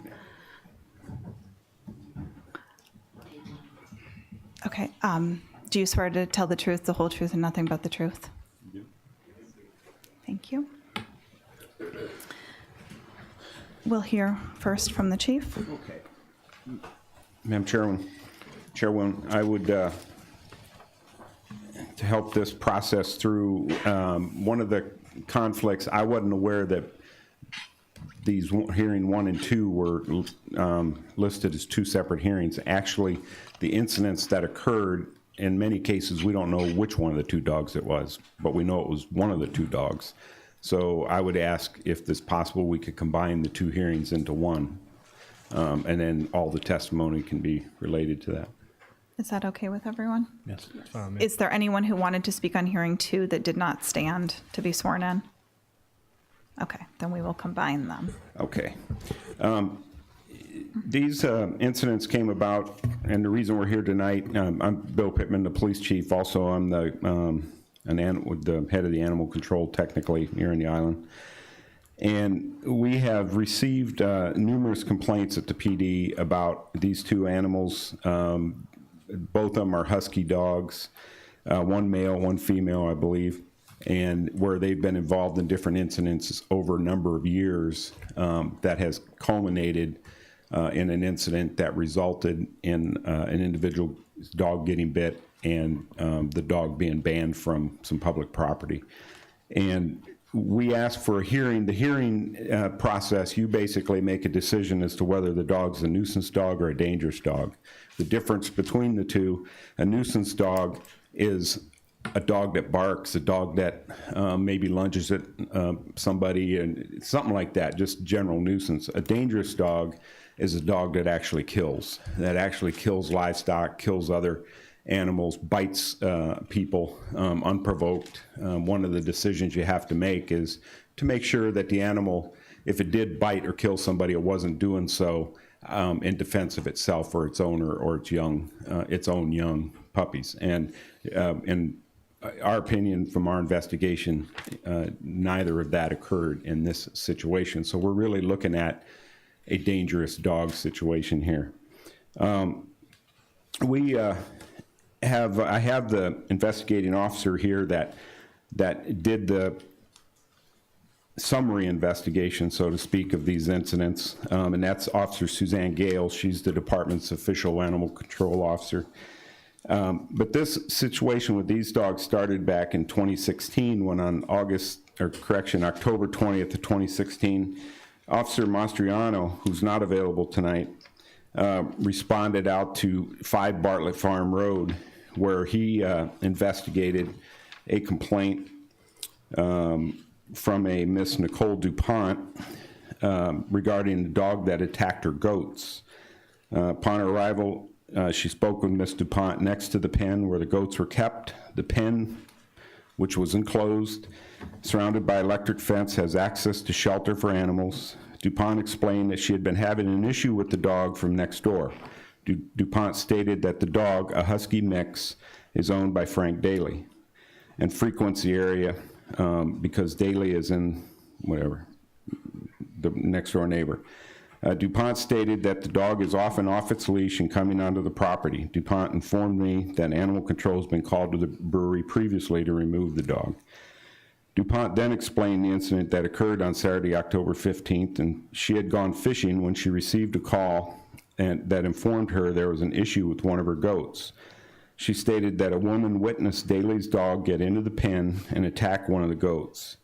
She was not able to provide us with the name of the witness, but told us that she would try to find out. Daly's dog was able to catch the goat and bit it multiple times. The woman who witnessed the incident had to pull the dog off the goat. The goat suffered multiple puncture wounds to the neck and to the rear hip area. goat had to be taken to a vet for treatment. And she, the investigating officer went out, and made contact with Daly, who came to the station to speak with him, and provided us with a copy of the dog's rabies certificate. Daly informed us that the dog was neutered musky pit bull mix named Shuja.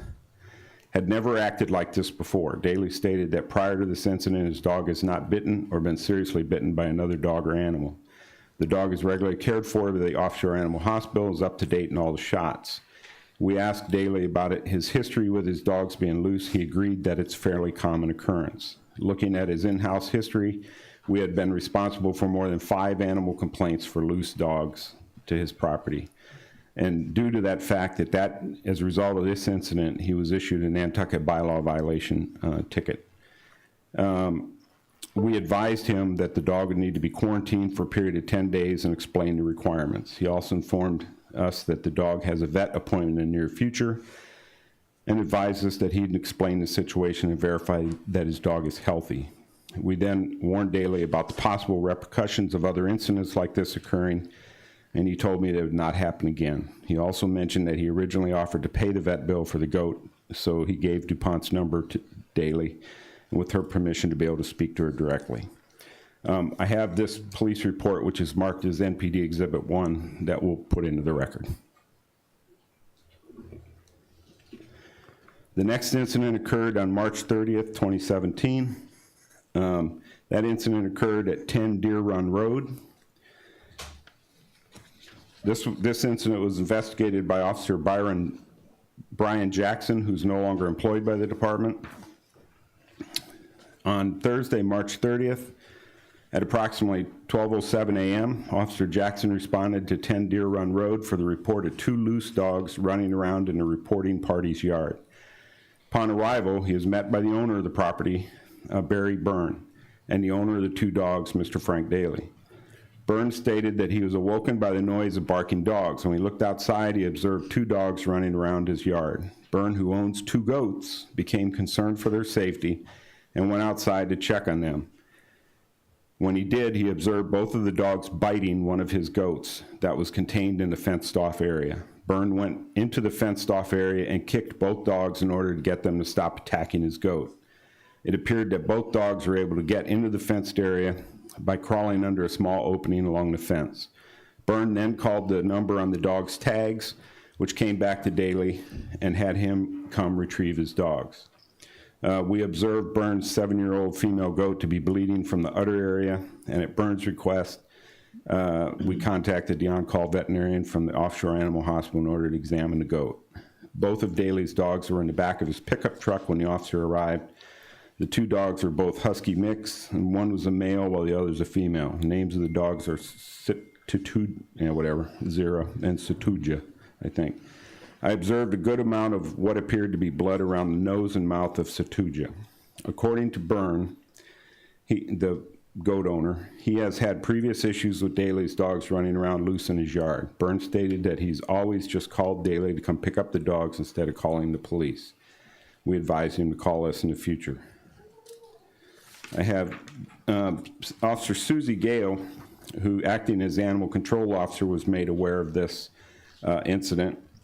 And she spoke to the vet who treated the goats that night. She told me that Mango, an alpine goat weighing about 120 pounds, about the size of a large lab, had multiple lacerations around the udder, large puncture wounds on the ventral abdomen, and a laceration in the abdominal wall muscle. And the right nipple was partially missing and tissue dangling from the udder. We did get copies of the dog's rabies vaccination. This is the second case involving goats that this dog or these dogs were involved in. I have the police report. It's filed by Officer Jackson and Officer Gale, listed as exhibit number 2 for the record. The next incident that's relevant was on July 3rd, 2018, occurred at 5:25 p.m. It occurred at 164 Hummock Pond Road. In this case here, Officer Gale, who is present today to answer any questions you may have, investigated an incident when we received a fax from Nantucket Cottage Hospital for a dog bite that happened that morning. Why is that blanked out? The victim was bitten by dogs owned by Rachel Powers and Frank Daly, a husky. The victim went to the hospital after he took his own dog, River, to Offshore Animal Hospital, who was also attacked by the husky. We spoke to the victim over the phone, who told me that he was out walking his dog named River on the bike path at Hummock Pond Road. He noticed Rachel Powers walking on the bike path with a baby carriage and one of her huskies, which was not on a leash. The victim walked his dog down a driveway to let Rachel go by so the dogs wouldn't see each other. As Rachel walked past the driveway, the husky came charging down the driveway and attacked River, the dog. The dogs started to fight each other, and the victim was trying to break them apart, and during this time, the victim was bitten in the arm by the husky. The victim was yelling at Rachel to get her dog, but she just kept pressing a clicker on a shock collar, which was doing nothing. The victim was able to get the dogs apart and told Rachel to grab her dog. She would not because she stayed to him. She's afraid she'd get bitten. The victim had to bring his dog up to the animal hospital to be treated for the bite wounds he sustained. Later that night, the victim went to NCH to have his own arms looked at. We called Miss Powers and left a voicemail stating that we needed copies of the rabies vaccinations for both huskies because we were unsure which dog it was that made the attack. And after several days, after no hearing from her, Officer Gale told her he'd be working on July 13th, 14th, and 15th day shift, and she needs to come to the station to speak to us about the issue. She further explained she's going to be cited for the town bylaw 55-4D, allowing a dog off a leash, and 55-4F, a nuisance, and 55-4I, failure to provide the ACO copy of rabies certificate when asked. She explained on the voicemail that their dogs need to be quarantined for 10 days starting the date of the incident.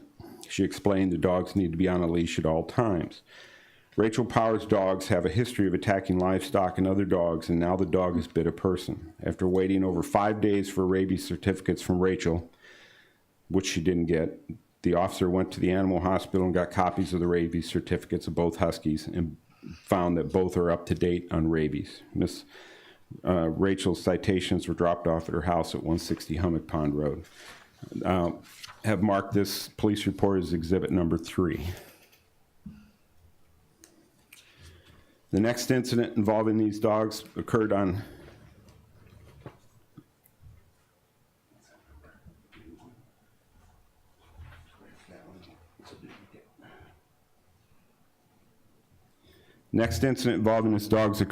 April 1st, 2019, which is the most recent incident. Occurred at 7:06. It was reported to us at 7:06 a.m.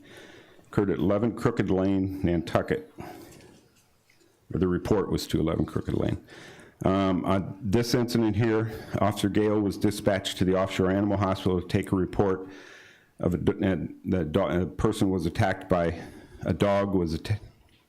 Report of a dog was attacked by Mr. Frank Daly. That doesn't sound right. Anyway, I think Mr. Frank Daly's dog attacked a dog in the parking lot of Garden Farm owned by Land Bank property. The victim told the officer at the animal hospital that she had just parked in the parking lot of the Garden Farm on Hummock Pond Road. She got out and had placed her small terrier mix on the leash and set her down on the ground when a large brown and white husky came around the car, grabbed her dog by the back. The victim stated she got her dog away from the husky and yelling for Frank Daly to come get his dog. The victim took her dog up to the animal hospital to be treated. The victim has a small terrier mixed dog who's 12 years old. She had a total of 4 bite wounds and took 2 to 4 stitches per wound. 1 large drain was placed in one of the bite wounds. The vet did take pictures of the wounds. The photos were added to the case, which I don't have. Offshore Animal Hospital bill for treating the dog was $1,630.97. Owner of the husky, named Zira, is Mr. Frank Daly. I was able to get a copy of the rabies certificate to the animal hospital, which also was also added to the case. Mr. Daly was notified by phone, left a message he needed to quarantine his dog for 10 days in the property. The day of the bite, 4/1/2019 to 4/10/2019. 0, the husky cannot be left outside the fenced yard by himself. He was also issued a town bylaw for a dog off a leash and nuisance dog. And in this case here, the land bank also issued a no trespassing order to Mr. Daly. We'll enter this police report in NPD Exhibit 5. The NPD is requesting that the following conditions be imposed on Mr. Daly if he wants to keep the dogs. We're not asking the dogs to be euthanized. What we're asking is condition number 2, which the dogs would be confined to the property at 164 Hummock Pond Road of their owner with a fence that's secured at all time with a locked gate. Condition number 3, if the huskies must be removed from the property owner for vet care, for instance, the huskies must be humanely restrained on leashes that do not exceed 3 feet in length and must wear a muzzle when they're off the owner's property. Condition number 4 is Mr. Daly needs to provide proof of insurance in an amount not less than $100,000. Condition number 5, the owner of the huskies should provide to the animal control officer information by which the huskies may be identified throughout their lifetime. That would be something like a chip, a tattoo, photographs, different vet records, things like that. Condition number 8, the huskies should be forever banned from all land bank properties and town public properties to include but not be limited to bike paths, sidewalks, roads, parks, and beaches. As I said, Mr. Daly has been issued town bylaws in the past, and the dogs have been under quarantine for 2 cases, from 4/1/19 for 10 days, and then on 4/11/17 for 30 days for violating the first quarantine. The owner has made some efforts. He built a fence in his property after the attack on the goat at 10 Deer Run Road near the Garden Farms property, in which the goat later died months later from its injuries. He paid all vet bills and other medical bills as far as we're aware, and a no trespass notice was issued to the owner on 4/1/19 from the Garden Farm, which is owned by the land bank. It's believed the owner has been abiding by the notice. To our best of our knowledge, the dog is currently located at 164 Hummock Pond Road, and that's it. If you have any questions of Officer Gale, she is present. She can answer any questions. If Mr. Daly has any questions of the officer, this would be the time for him to ask those questions, if you want to. This isn't the time to tell your story, but if you have questions about this, about what the officer said, yeah. No, but can I refute someone when I? Yeah, next will be your testimony. Time for that. Okay. Do you have any questions? Are there any board questions? Okay.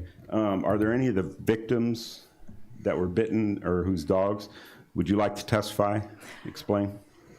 The order I have is that the owner testifies. No, you'd go with the victims first. And okay. This is wrong. Refute okay. Yeah, that way he can refute all of the testimony. My name is James Briard. I live out in Cisco. I was the victim that was bit on the arm by Zahira. Again, he told the story. I don't really have anything much to add. It was pretty accurate to the situation. She didn't have it on leash. I went out of my way down a neighbor's driveway to avoid the situation because in previous instances, they've gotten into little scuffles, but nothing major. But I knew, and Frank has known, that they don't get along very well. So I walked down the driveway to get out of the way, let her go by, thinking maybe she had a leash. She didn't. As soon as the dog saw my dog, came right for it. I was in flip-flops and shorts, so I tried to separate them as best as I could, begging her to help me. She would not help me. She stated clearly to my face that she was too afraid to grab her own dog because she didn't want to be bit, and then I ended up getting bit by her dog when I grabbed it by the collar to try and pull it off of my dog. Again, I think the biggest take I get out of it is she's too afraid to handle her own dog and shouldn't be walking that dog or any of those dogs, if at all. And it is a very big safety concern. If my wife or my mother was walking that dog, they might not have been able to separate the dogs. My dog might have died. My wife might have gotten bitten seriously. Or if a child is walking a dog on the bike path and tried to get involved, it could escalate very quickly. So I do believe that both of the dogs are dangerous dogs. That's all I have to say. Thank you. Nobody else? Did I see a hand? No. Is there anyone else who want?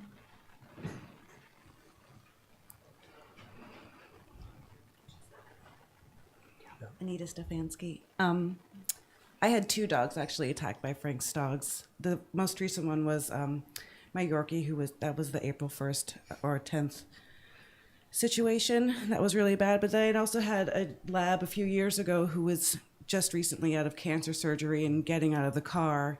And the 2 of them came and as he was jumping out, tackled him to the ground and just went to town on him. He did have open wounds, but nothing that he really had to have stitched up. I just feel like it's not safe to be able to have the dogs like that. I mean, we shouldn't be afraid to be able to go to to any open area and worry about those dogs being there. I mean, I don't want the dogs to be euthanized. I don't think they should be shipped away, but I really think that there should be rules about the leashes on those 2 dogs specifically, and maybe muzzles, but I just don't think it's safe to have them there. We shouldn't be worried about it. Thanks. Thank you.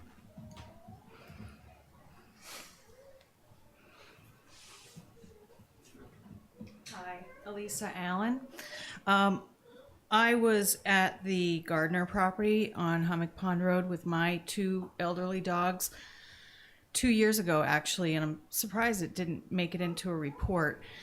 But I was just walking my dogs, 10 and a half and 12-year-old dogs, and Frank was there with his dogs, and his dogs just immediately pounced on both of my dogs, had them both by the throats. I was screaming and crying and trying to kick the dogs off and looking at Frank and saying, "Please help me, get your dogs off my dogs." And he just stood there almost laughing at me and being completely unhelpful and told me to relax. I don't want to euthanize the dogs either. And I don't even, some dogs are very aggressive and these dogs are aggressive and dangerous. I don't know what else needs to happen for there to be action, and all the suggestions I think are perfect. The problem is the dogs, but bigger picture, the problem is Frank, because he has a terrible attitude about this. He refuses to do anything about it, and he is not a responsible dog owner, and he needs to be held responsible. He is the problem.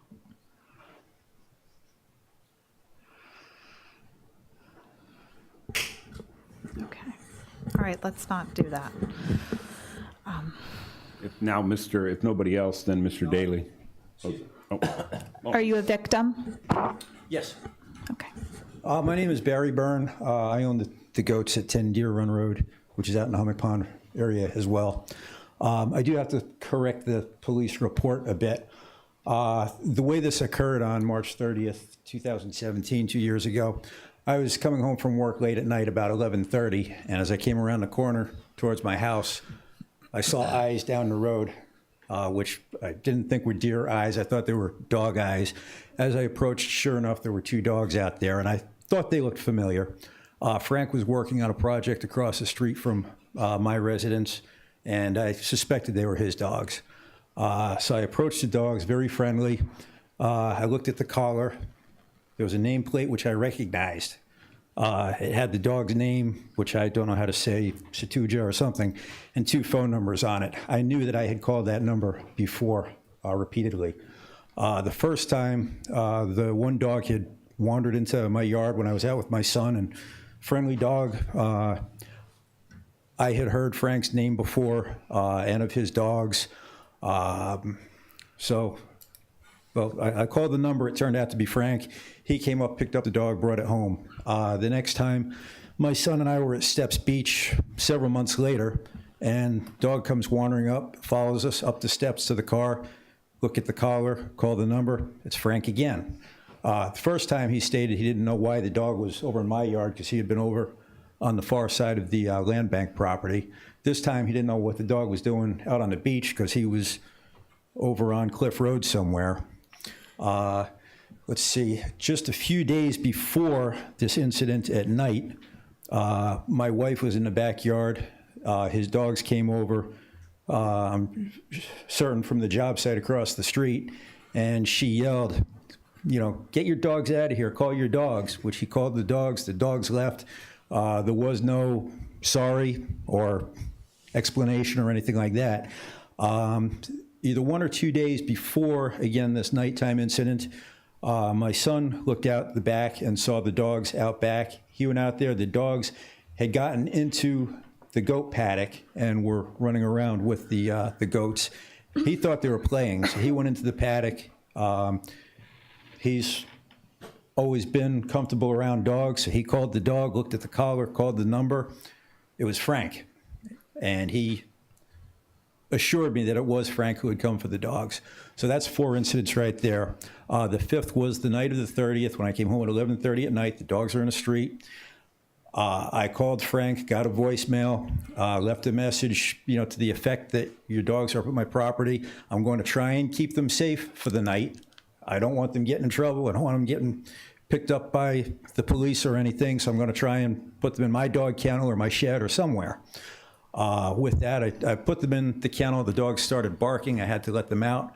Called Frank again, left another message saying, you know, they're going to be waking up the neighborhood.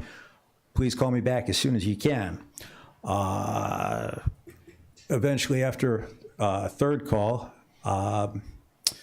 let's see, because the dogs had gotten, my dogs woken up, my dogs were barking, my wife and son were awake asking me what's going on. So I put in the third call and I said on the message, Frank, you're going to have to call the police in the morning to pick up your dogs because they've got the neighborhood awake here and I can't have this. With that, I did call the police. Carlos answered the phone. He said, we know how to get a hold of Frank. So next thing, Frank called me and said, Barry, what's going on up there? I'm right down the road on Hummock Pond. I'll be right up. With that, I walked back inside the house because I was in and out doing my chores like I do at that late hour of night. Walked back in the house and was explaining to my wife and son what was going on. And all of a sudden, I heard this wailing of this goat, a noise I had never heard before, and the barking out there.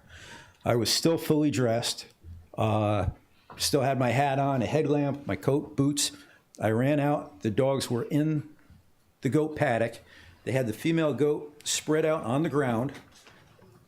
The one was tearing away at her abdomen and the udder area. The other one was chomping away at the goat's head and neck area. So with that, I called the police again. I said, you got to get an officer up here. Frank showed up, said, Barry, what's going on? Came out, before that. So I kicked at the 2 dogs. The dogs got off the one goat, the poor goat. Now, a goat is not very, well, it's almost like a turtle on its back trying to get up. So this poor goat gets up. She got inside the shelter, which didn't have a door on it. So I was standing in the doorway of the shelter with the goat behind me, bleeding from the abdomen, the dog trying to get at the goat, and the other dog chasing the other goat when Frank showed up. Frank got control of the dogs, put them in the truck. The officer showed up. I think he told me that he took pictures. He said that both dogs had blood on their faces that he could see. I believe we filled out the report. Frank left, the vet came, and Dr. Maya Howard and I were up till 3:30 in the morning sewing this goat up. One of the nipples had to be removed from her udder, as was described in the report there. The goat subsequently did die a few months later. I never made the statement that it was because of these injuries. I don't know. I'm not qualified to make that assessment or that statement. I will say that after that, the goat's udder swelled, and it never did go back down until the goat died. Also, she started having digestive problems where she was bloating, where we were pumping her stomach and giving antibiotics, and eventually the goat did pass for whatever reasons. Also, again, back to the collar with the dog's name and the 2 phone numbers on it. The other phone number, I believe, must have been for Rachel, because I called that number also, and a young woman's voice was on it. And I find it interesting that, as Jamie just testified, that she wouldn't even touch the dog. She backed off from the dog. Okay, so here's the 2 people that are supposed to be responsible, and one is afraid of the dog herself. The dogs were ordered to be quarantined. Violation citations were issued. Those quarantines have been issued time and time again. The citations have been issued time and time again. This was only, I think, 4 days later, while the dogs were supposed to be in quarantine, that they bit another dog over at the Gardner Farm property. And Frank's response was, well, it was right across the street. I walked there all the time. I didn't think it mattered. Obviously, he's not taking this seriously. I feel differently than other people in this room do about the euthanization, not because of the dogs. I love dogs. I've had dogs all my life. And the day after the incident, Frank sent me an email telling me that he had settled up with the vet for the vet bills. I called him back. We had a nice conversation. I said, Frank, I don't want anything to happen to your dogs. In fact, I like your dogs, and I did at the time. Very shortly after that was when I heard about all the other occurrences with the dogs. I did pull some police reports at one time because there were some further expenses for antibiotics and things. Also, I was advised by the animal control officer, by friends who are familiar with livestock, that said, Barry, you got to do something here. You've got to put up something to keep your goats safe. You've got to bury wire all around that paddock. You've got to put up electric fencing, because those goats are going to be back. Those dogs are going to be back. They've had the taste of blood, and they know where to come for a good time. So I purchased more wire mesh. I hired some local guys to bury the mesh around to get it done. They did it very inexpensively. I passed on the bills to Frank. He sent a check for the things that he picked and chose that he would pay for, which was the antibiotics and so forth. The check was not signed, for whatever reason, but I called his office, and his secretary said, well, come on by, he's here, and we'll take care of it. So I did. I went up, and Frank signed the check. The 2 dogs were there, very friendly. And I said, Frank, what about these other items on here that you've, not covered? And he turned on me and told me that I was leveraging the lives of his dogs to get something that I wanted for my property, and that I was on his property, and that I needed to leave. I did leave because he was right. I was on his property, and if I didn't, I knew he was going to be calling Chief Pittman, and I'd be physically carried off. But again, I just repeat that time and time again, he's been cited. These are the instances that have been reported to the police department. I also know of one. I checked in with a woman this afternoon who I knew had a story. She was having a party in a backyard. I'm sorry, Madam Chair, can we listen to things that aren't in the report? You can. We can? Okay, sorry, just want to make sure. She was having a family party with a lot of friends, small children around, and they happened to have chickens that the kids were playing with. Frank was invited to the party, I believe. He came with his dog, left the dog in the car. The dog got out of the car, killed some of the baby chicks in front of the young children. I wasn't there, but it sounds like quite a scene. There again, the dog was left in the car, but the dog got out. As it says in a police report, and Frank told me, I don't know what happened. I was asleep, and the dogs were asleep in the house. The dogs got out. Well, somebody let them out. I don't know who, but they're his responsibility. He owns those dogs. As Officer Gale says, those dogs are dangerous. They're carnivores. It wasn't until after I got back in the house and was explaining to, again, my wife and son what took place that it really occurred to me, they were going to kill that goat. I've never been through an experience like that before. We've had dogs, cats, chickens, rabbits, bees, everything all my life. And all of a sudden, here it is before me, that this goat is being just ripped apart by these 2 dogs.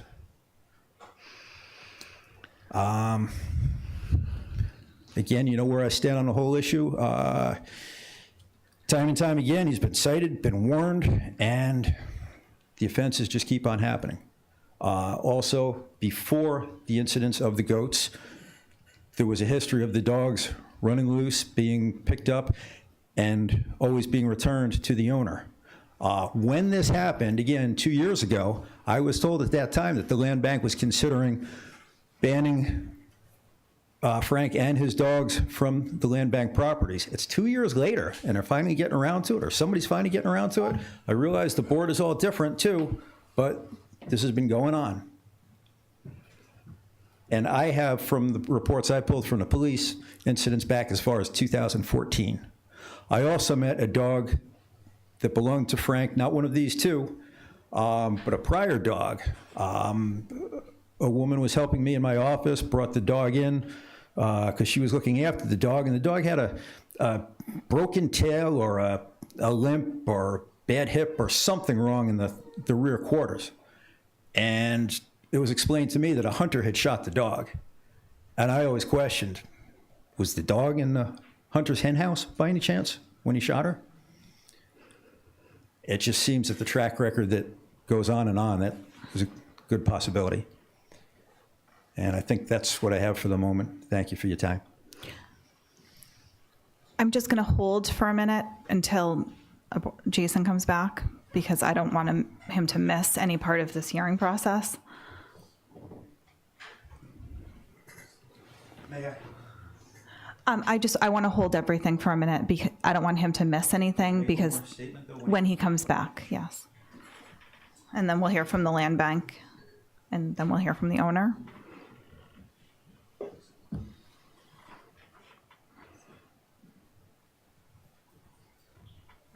Is there the opportunity for questions later of you?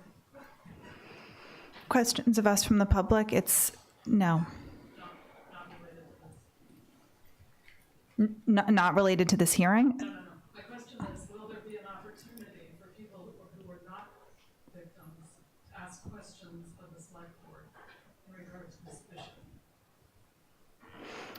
I don't think if that's I could, part of it. Yes. Are you wanting to say something in support of Mr. Powers? Is that it, and his dogs? Or then there's really nowhere in that process for just comments. It's not a public hearing. It's a hearing it's an evidentiary hearing. Yes. I mean, Penny, you can talk to any one of us outside of here. Jason, I just held for you, but Barry had a couple more things to say, and then Neil wanted to speak. Yeah, I also wanted to mention that our property abuts the Autobahn property, which then abuts the land bank property, the Gardner Farms property. And I don't allow my wife or son to walk the dogs back there, just for fear that they might run into these dogs with Frank or Rachel. And I don't think it's fair. I mean, that's a family dog. He was bought for the kid, and the kid can't even enjoy the dog back there. And when I told him that I saw in the newspaper, actually he's off island at boarding school, and I sent him the clip from the newspaper, and he said, "Oh, great, Dad. There's like 3 entrances to the Autobahn property that he can access while he can't access the land bank property. That brings him even closer to our house." And I'm jumping to conclusions that probably one of the suggestions is going to be that the dogs be muzzled, but we've made suggestions and issued, again, citations. We've told these guys that those dogs have to be on leashes, but you look at all these reports and the dogs are constantly off leash. I'm kind of speaking for Jamie here, that he said that when the dog attacked he and his dog, they happened to come up from behind. He was walking his dog and happened to look behind him and saw Rachel out jogging on the bike path with her dog. It wasn't even a front to front,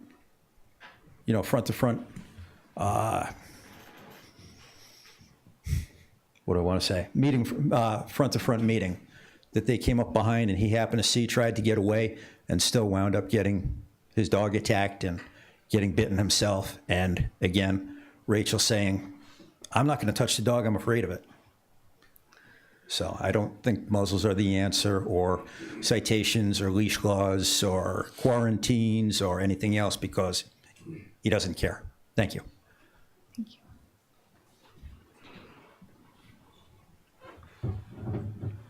Thank you. Neil Patterson, Chair of the Nantucket Land Bank. Just a couple of things. This came on our radar in late March, early April. We took it really seriously, and I've got a printout here. It's actually, just for the record, it's the Gardner, it's not the garden property, it's the Gardner farm property, if that means anything. The whole board was completely unanimous, and we took it so seriously, we said we wanted to ban the owner and the dogs. It turns out a week later we couldn't do that. And at the next meeting, we gave them maximum penalty, which is 1 year, don't go on any land bank properties, which is really extreme. I just want to emphasize how seriously we take this. And personally, as my sister was savaged by a dog at a very young age, it sort of resonated that if the owner doesn't take responsibility, this is going to happen again. And something seriously has to be done here. And we can just go a slap on the wrist here. The dog could get out again tomorrow. I really hope you guys will take this very, very seriously. I think you are. The testimony is pretty graphic and pretty disturbing. I'm hoping that you'll make the right decision. Thank you very much. Thank you. Can we hear from the owner? Or any members of the family that wish to speak? Able to circulate a letter and letters from over 20 people who are wanting to speak in my defense, or is that allowed to be submitted? Thank you. I also would like to submit just a series of photos of, a little bit of balance of reality, if I could. Clearly, I'm Frank Daly. I'm speaking in defense of. Step up to the line. Yep. Yeah, is this better? You can adjust it. Okay. I forgive my ignorance in this kind of proceeding, so I'm going to probably bumble through this a bit. You will see in the letters, there's a lot of people that are going to say things that are completely opposite of what you've heard so far. I understand that there have been some situations and incidents, and I take responsibility for those. But I do feel like we need a little bit of counterpoint here because there's not an accurate picture being painted. If I have a prepared statement I would like to read because I feel like I might be able to get my thoughts across if that's allowed. And if I could, before that, I just want to clarify a couple things that were said earlier. Miss Allen stated that she was surprised there wasn't a police report being spoken against me here tonight. That's because I called on the police. My dogs did come up to hers looking to play. There were no bites. There was no incident on her end. But I did call the police because she threatened my life as well as my dogs with a gun. Do not speak out. I met the responding officer on my property, to which she came on, trespassed my property, ran up to the officer to kind of interfere, to which he then removed her. It's actually in an incident report. I believe Chief Pittman probably has this. In the bottom, at the end of that report, it does state how if I press charges against her, she was going to say that there was an incident. I just, be that as me, that's one solid thing. And again, I'm not saying this to try to say that everything that everyone said is wrong, because it's not. The other point I did want to make is that when Rachel said she was afraid of interfering in the dog fight, it was not because of fear of Zahira. It was fear of River. River was muzzled quite often. He had bitten Rachel before, had gotten close to, or maybe it was the other dog, got very close to biting her, at the time, 3-year-old daughter. So there was a history there. I think River has been known to have aggression issues. Jamie and I talked about it, and it's why we kept each other apart. But I want to be clear that Rachel wasn't afraid of Zahira, our dog. She was afraid of River. So if I could, I'm just going to read a statement, I guess, to the select board members and to the people in this room. There have been incidents with our dogs. We are terribly sorry for the pain and suffering experienced, not just with the animals, but also for the affected animals' respective owners. Rachel and I have brought in rescue dogs to our home and have had them part of our family. It has been our mistake in training these dogs off leash. I've worked with Huskies before, rescuing my own, and I know that to leash a husky from a young age would trigger their natural instinct, which is to pull. That is why I started their training without a leash. I understand why that line of thinking was wrong. Our dogs have walked with us every day, at least once a day. We pass by dogs and chickens, ducks, and even deer, as you'll see in some of the photos there, without incident. Both Shuja and Zahira, like Zaya, who was the dog before, they respond extraordinarily well with vocal commands. And in some of the letters you'll see from people who are speaking our defense, they can attest to that. Perhaps in their routinely good behavior, I became complacent and less vigilant in my monitoring of their actions. Both Zahira and Shuja are very jovial. They both love playing with other dogs.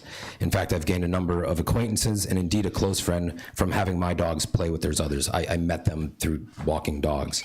2 years ago, I gained a new client by meeting them on the bike path with Zahira. She also wrote a letter in.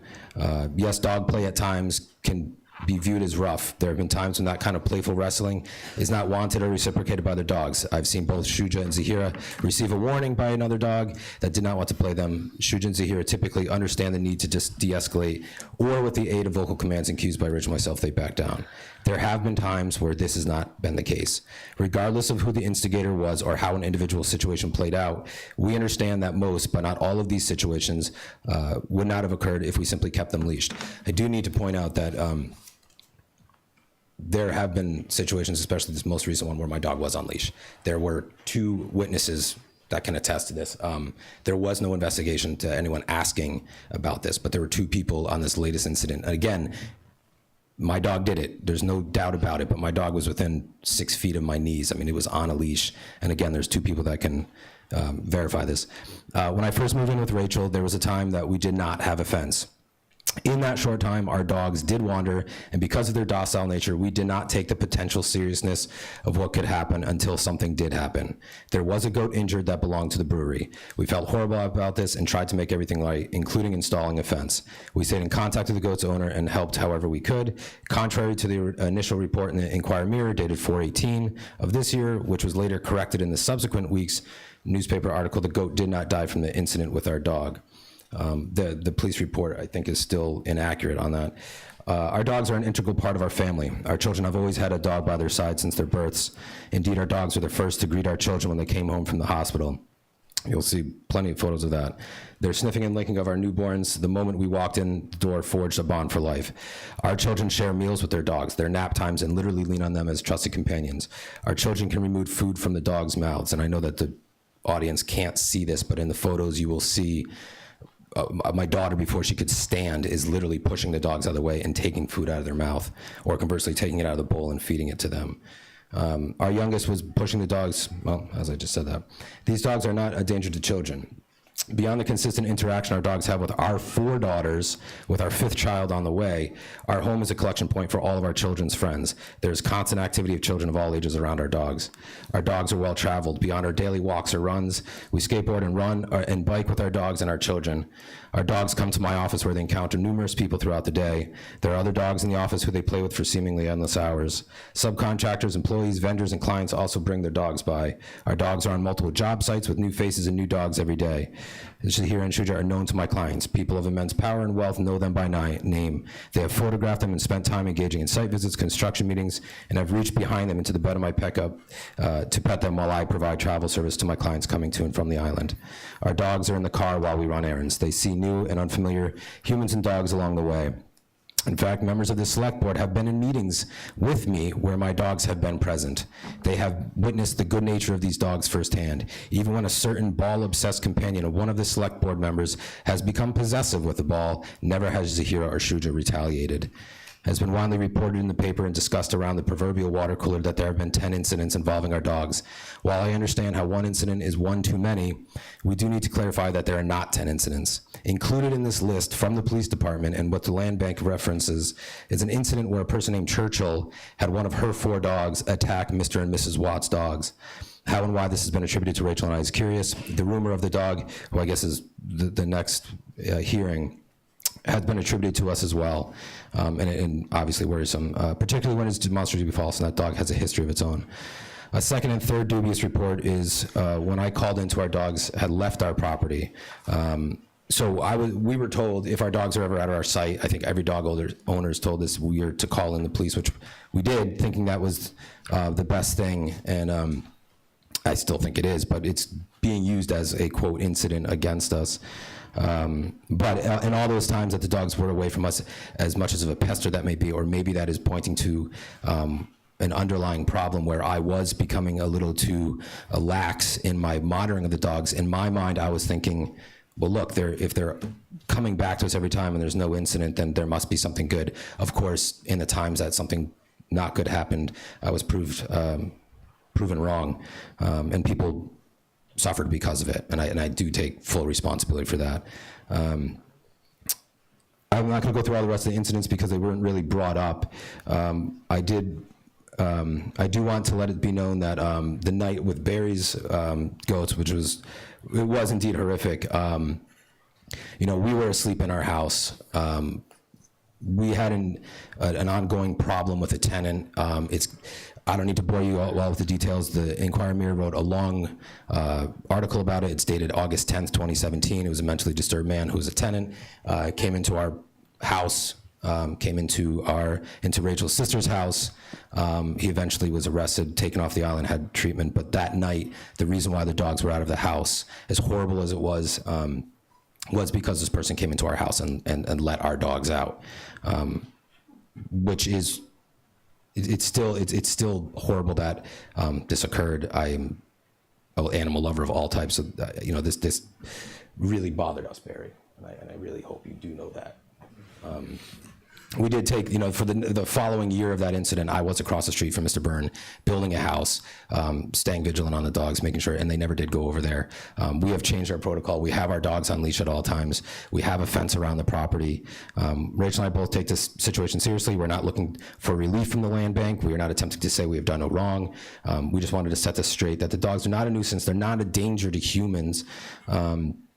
And I guess the last thing, as Chief Pittman was kind of going through all the different conditions, I fully accept and appreciate all your conditions, less the ability to walk them somewhere, not on the land bank, maybe not, in a place that's normally where other dogs are. I walk them with muzzles. I typically walk at 5:30 in the morning when there's not many people around, but to keep a dog from not exercising, I think is going to be potentially a problem. But all other conditions, I will gladly accept to kind of prove the fact that we are taking this seriously, that we're not negligent. I think, in fact, a month ago, I ran into Miss Gibson on the bike path, at Gardner Farm, to no incident. I probably had no idea it was me, but that's because there's no incident, And I accept the responsibility for the things that went wrong. I honestly do, but I also just need to counterbalance that with the fact that these are not bloodthirsty killers. They're not a danger to the public.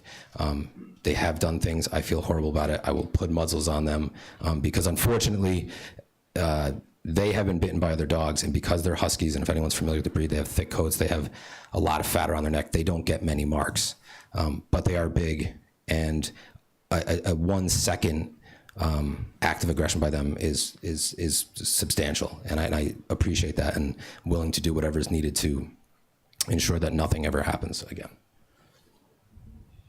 Should I take questions from the board? Questions? Have your dogs ever had a muzzle on them before? No. Have they ever had training to have one? No. To have a muzzle? Yeah. No.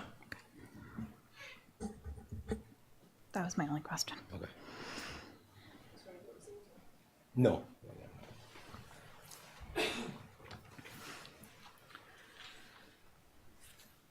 Okay.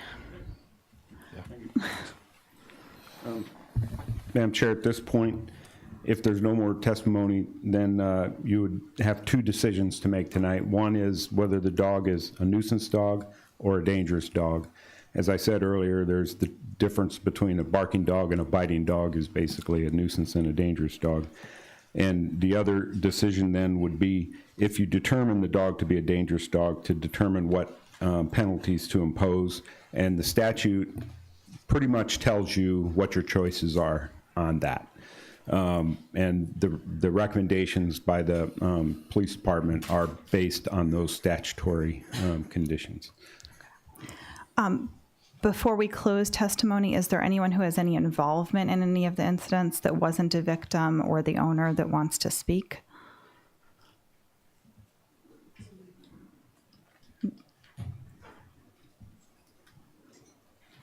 Yeah, hi, my name is Nicholas John Hayden, and my daughter lives with Frank and Rachel. I don't have any bad experiences with the dogs personally. I've never been bitten. My daughter has never been bitten. I pick her up. I share custody. I have 50% custody of my daughter, and the dogs are there when I pick her up. They're in the car, rubbing their fur against her, and she seems fine with it. I can say that, but all it takes is one incident for it to go wrong for a lifetime for me, my family, and my daughter. And I know you guys will do the right decision. I just wanted to share that with you. And I don't have anything prepared to say, but that's just my experience with it. Is there anyone else who wants to add anything that has direct knowledge of the incidents? Direct knowledge of the incidents? A direct experience of the incident or with the dogs? Okay. My name's Tamara Grenier. And the summer of 2016, I was walking my dog at Gardner Farm. That's the last time I walked her there. Mr. Daly's dogs approached from quite a distance away. I saw them charging, and I put my dog on a leash and held her close. They operate together, circle and stalk. They aggressively approached her, one in the front, one in the back, ears up, hackles up, tails up, growling. Fortunately, my dog froze and didn't move, and something distracted the dogs, and they left. But I've never walked her there again because I don't want to have that incident. I don't want it to go for a step further. And I might also add that the incidents I'm hearing reported where abdominal wounds and neck wounds, that's not play. Those are kill maneuvers. If they're going for an abdomen, that's to eviscerate the bowel. If they're going for the neck, it's to snap the spine. A 70-pound dog has enough pressure in their jaw to sever a spine. That scares me. If I thought that all of these recommendations were going to be enacted, I would feel a lot better. But it's been 3 years and nothing has been done. And there's been repeated incidents. I feel sorry for these animals. It's not their fault. They are not being managed. And I mean, I wouldn't want to see an animal euthanized, but I would say they should be removed and rehomed. They do not belong where they are. And I'm sorry that the responsibility for this has to fall on all of you. Thank you for even hearing all of it. It's been very difficult to listen to, but I appreciate very much that you are. Thank you. Thanks. Okay, if there's no further testimony, we'll close the evidentiary part of the hearing and move on to our deliberations, which would then we will no longer hear from anyone in the audience.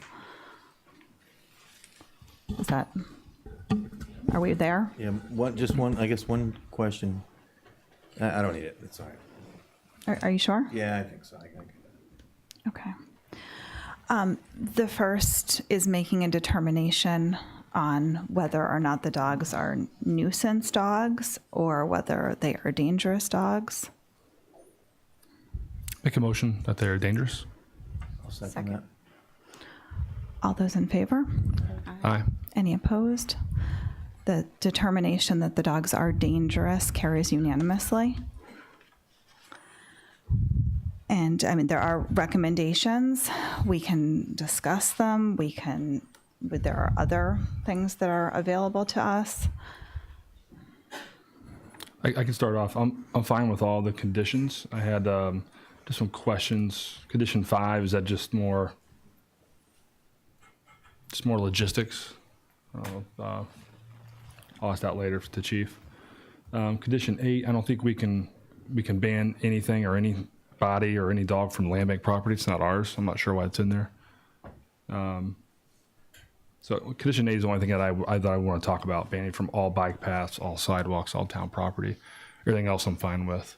And then I guess, sorry, I have another question.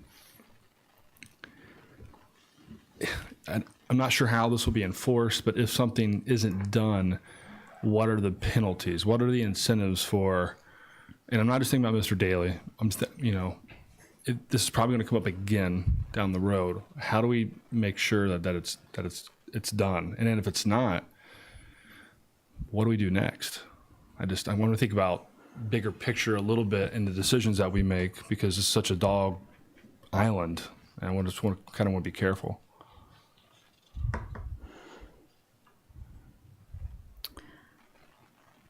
Does anybody else want to comment? Well, I can comment. I just had a similar question. I don't know if Chief Pittman could answer that, but what would be the penalties if they weren't followed? Can I ask it in a slightly different way too? If a condition was broken one time, could we ask that the dogs immediately be surrendered? I think if he didn't live up to the conditions, we would bring it back before the board for another hearing, because he would have violated the conditions. You would have another hearing, then you'd have the opportunity to impose a harsher penalty at that point, which that would be more than likely euthanize him. Can we have the dogs surrendered to the animal shelter? There's no provision for that under those 7 conditions. So the 7 conditions basically, just basically most of the things I said. Basically, it's chain them, restrain them in a kennel. Let's see, keep them on a leash, proof of insurance, provide identity, and with the dog order them to be spayed or euthanize them. Can I interject something? In one of the packet items. Yeah, I was trying to find that. There's an enforcement section. The Act provides enhanced penalties for the failure to comply with a municipal or court order if an owner or keeper of a dog violates an order issued under General Law, Chapter 140, Section 157. The dog is subject to seizure and impoundment by a law enforcement or animal control officer, and the owner or keeper may be subject to criminal penalties or prohibited from licensing a dog within the Commonwealth for up to 5 years. The Act also authorizes the issuance of fines for failure to comply with such orders, a fine of not more than $500 or imprisonment for not more than 60 days or both for a first offense, and a fine of not more than $1,000 or imprisonment for not more than 90 days or both, and it goes on. To use those penalties, would we have to have another hearing? I think you would. And then we would have to go through the notice period, and But another incident we could would be happen. holding the dog, though. Okay. At the facility. Okay. Yeah, that's one of my concerns, is that if you've got the hearing and you've got 2 weeks or a month, and by the time, I fear that. They I don't could be think held. there's a long hearing notice. It's not a public hearing that requires advertisement or anything like that. Oh, it's just I think it was fairly quick. The issue with the scheduling initially was because certain people couldn't be. Yeah, it does all require attended. notice of witnesses, though. So I think Yeah. it's 10 days or something like that. I don't remember that there's an actual time frame, but it would be as quickly as possible.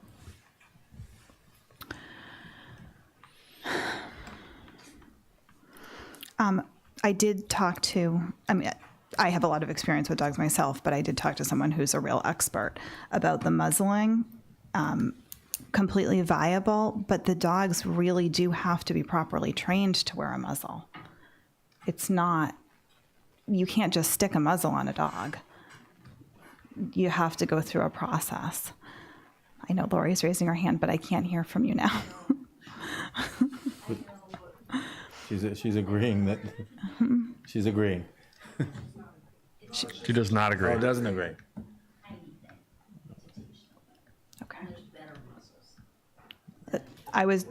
I was just going to suggest that they do have some proper training to get used to it as part of it, if we're allowed to do that. That was my concern when I brought it up, is if it doesn't happen, even if it's accidental, what are our next choices? How do we avoid euthanizing these animals? And what incentives are there? Financial, if one little thing is broken, even though no one's hurt, no animals hurt, if it's broken, what is the incentives? I don't mean a carrot stick. I mean more of a financial. Fines. If I could, in answer to the question about can you give them out to the shelter to be readopted, the answer to that I think is going to be no, because one of the things, once a dog's declared dangerous, wherever that dog goes from this point forward, this department or in this town has to notify the receiving town of the conditions on which that dog was put in this situation. So I don't think giving them up for adoption is an option that would be doable.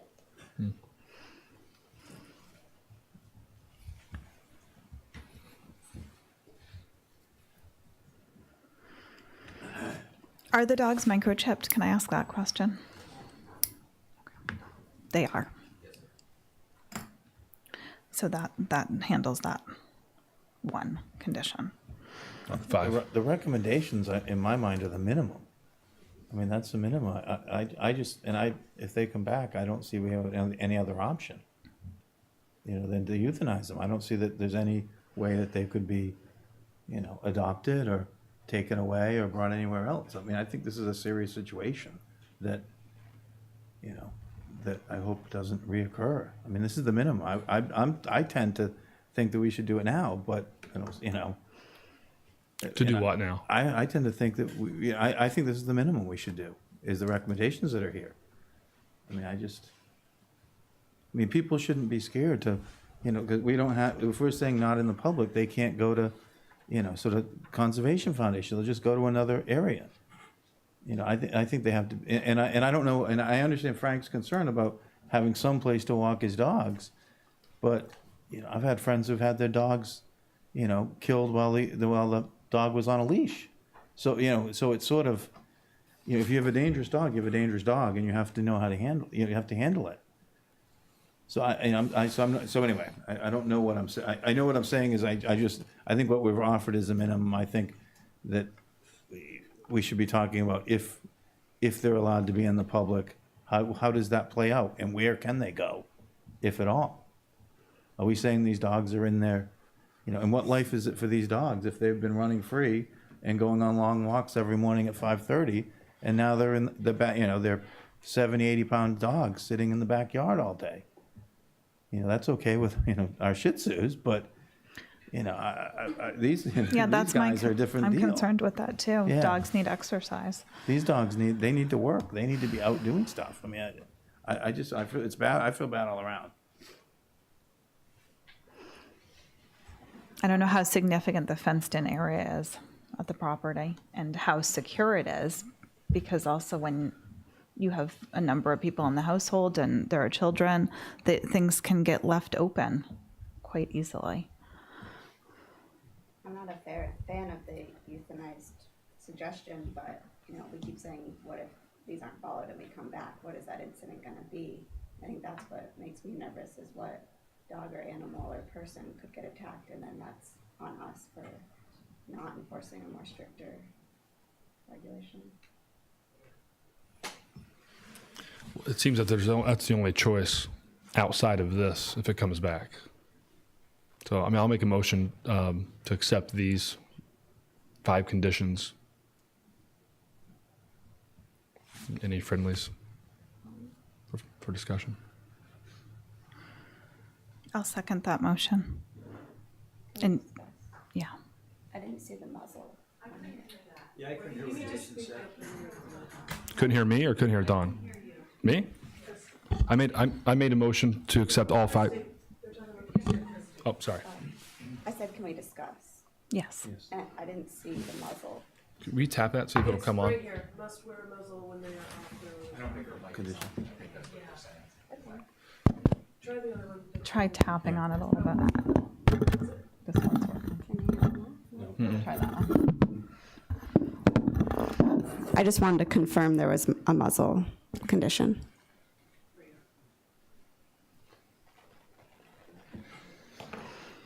And I want to confirm that if anything is violated, and that these things will all be inspected in terms of the height of the fence, the security of the fence, the locking of the fence, that they will immediately be held until we have another hearing. And unfortunately, most likely the only other choice is going to be something that none of us want to do. I didn't even know that this was one of my duties until about a week and a half ago. It's the first time it's come up during my term. We're discussing it on condition 8, forever banned from all land bank. They're banning them probably on their own, but They're banning them for a year. a year.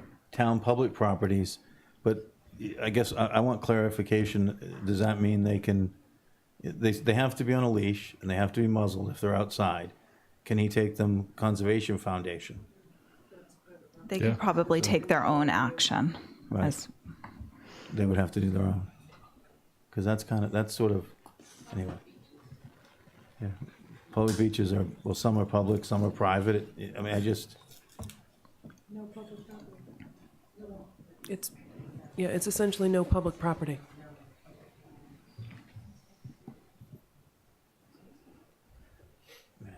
I just want to ensure that that's actually happens, that there's no loophole, there's no place where this happens again, where they pull away or something happens. And I'm assuming we're going to strike land bank properties because we have no control over that from condition 8. I'd accept that friendly, that motion. Yeah, me too.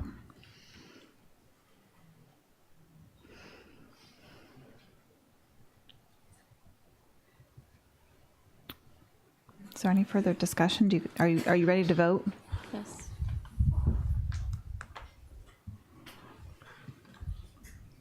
I'm ready to vote. Yeah, can we talk about anything afterwards, or should we? Well, can we add in that all of these items will be verified that they've been done or are being done, and that that if anything is violated? So I just have that the motion to accept the ACO recommendations, and you seconded saying you'd like to require inspections and making sure that everything is in conformance. I just want to make sure Jason was okay with that. I'm not sure what you mean. Which ones? I mean, yeah, I'm fine with that, but I don't. Well, but I guess then it becomes a question of who's going to verify it. Is that the police's duty? Who's going to verify it and make sure that these are all in place? Okay. So the animal control officer will ensure that this is all in place. Yeah, I accept that. And if something happens, they're restrained and then until we meet. Yes. If those are in place, I'm in favor. I'll vote for it. But begrudgingly, because I'm very, All those in favor? Aye. Aye. Any opposed? That motion carries unanimously.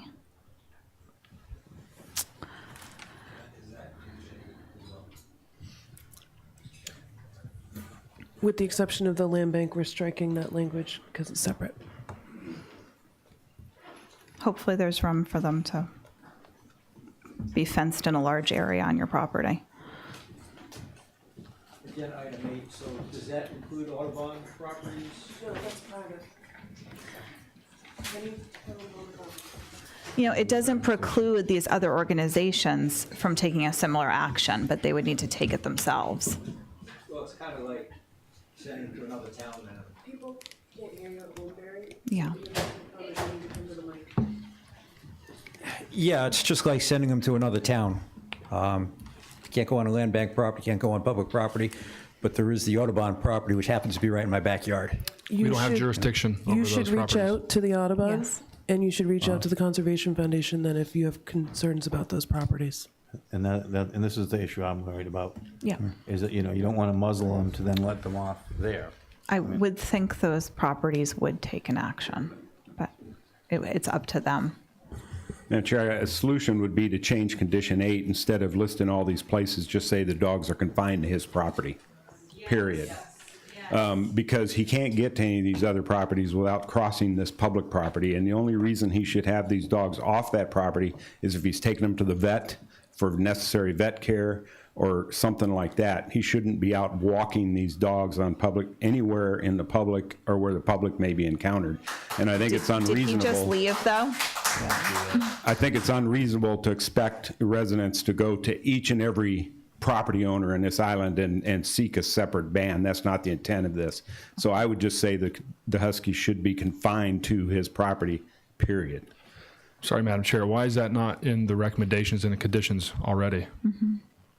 Well, we kind of thought it was based on the way this was written. You know, it's just a matter of semantics and how it is, but you know, we specifically pointed out the land bank properties because of the existing problem there.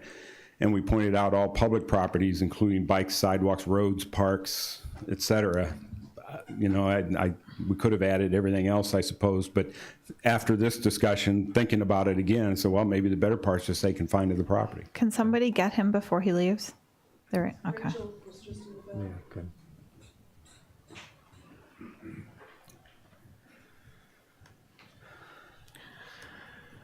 Do we want to revise?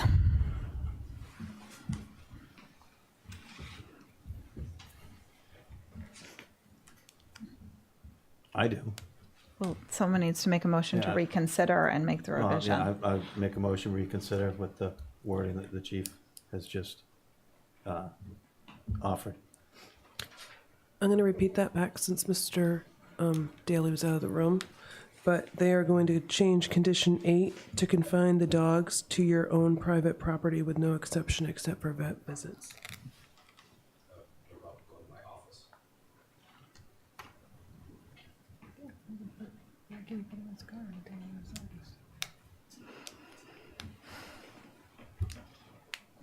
Where's I your don't know, office? is his in- office considered private property? Yeah, where's your office and where's your home, your living?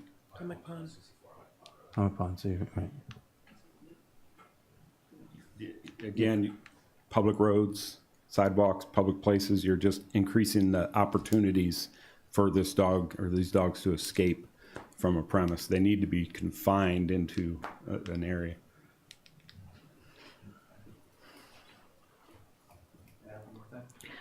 I don't think I can keep taking public comments. I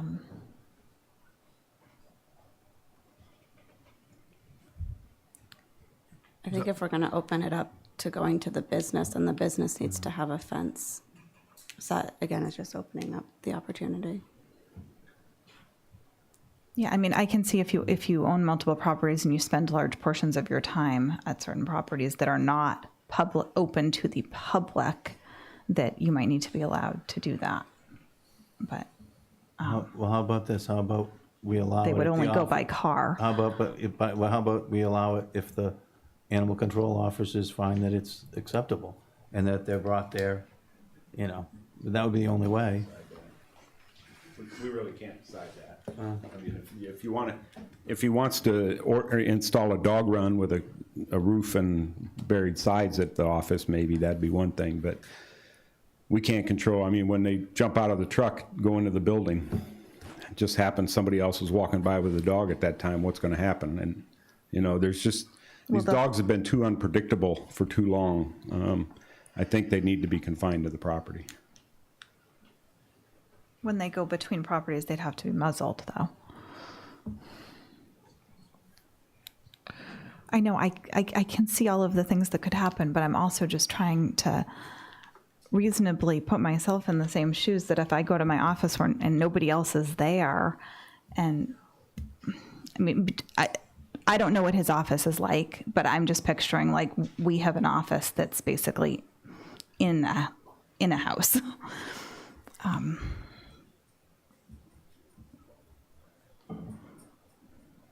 What's the pleasure of the board?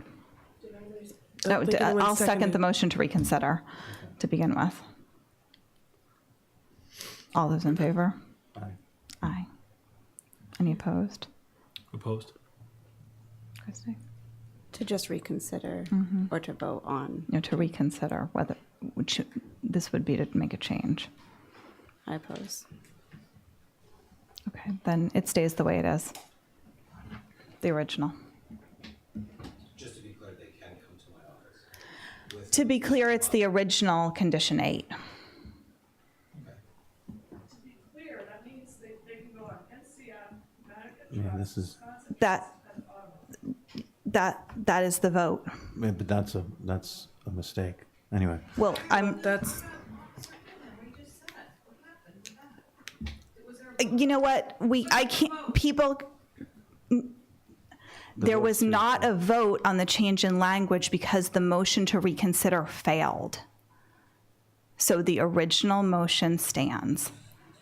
And please do not yell out from the audience anymore. I've got to keep control of this meeting. I know that this is a super emotional situation, and we're about to go into another one.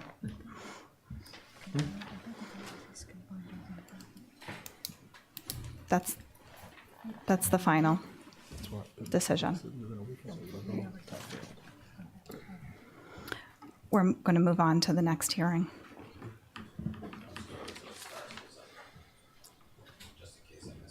Okay.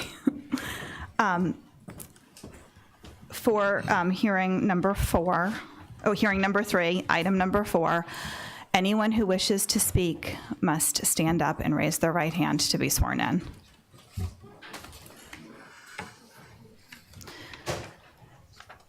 Do you swear to tell the whole truth and nothing but the truth, so help you God? Thank you. Chief, you're up.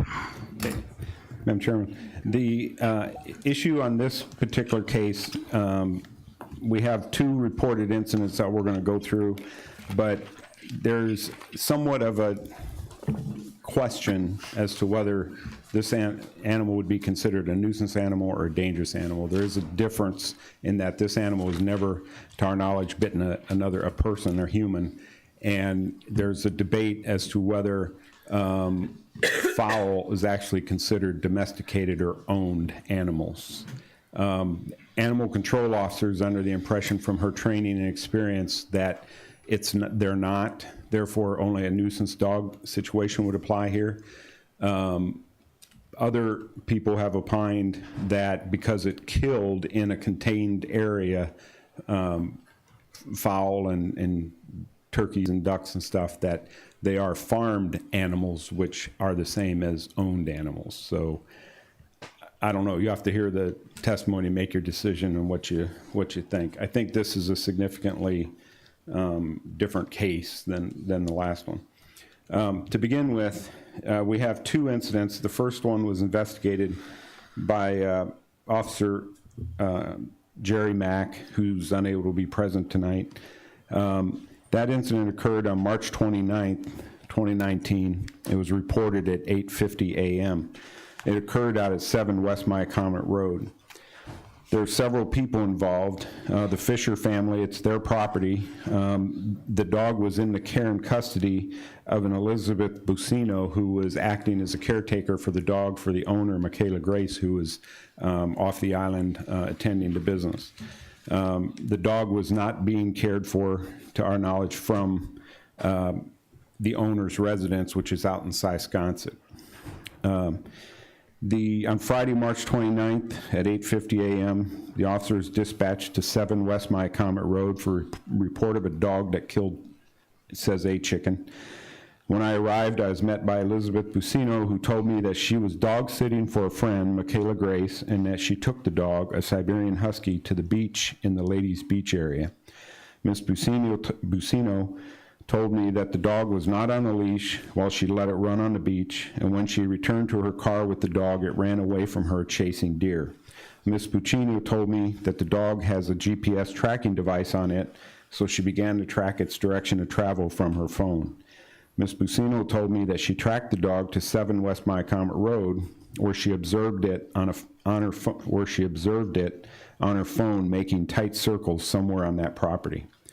Ms. Bucino told me that she arrived at 7 West Myacomet Road and observed the dog inside a livestock fence, and then observed a freshly killed chicken and a freshly killed turkey.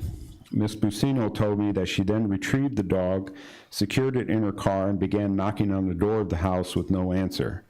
Ms. Bocino told me that she was about to call the police when she observed that the cleaning person arrived at this point and identified the property as Mr. Charlie Fish belonging to the Fishers. Ms. Bocino told me that the cleaning person called Mr. Fisher and gave Ms. Bocino the phone after photographing the dog. Ms. Bocino told me that she explained to Mr. Fisher what happened. Mr. Fisher then called the station to have an officer respond. I observed one dead chicken and one dead turkey in a pen. Ms. Bocino told me that the dog killed the 2 birds. I then called Miss Grace, who confirmed that Miss Bocino was dog sitting for her husky. Miss Grace told me that the dog is properly rabies vaccinated and emailed me a copy of that.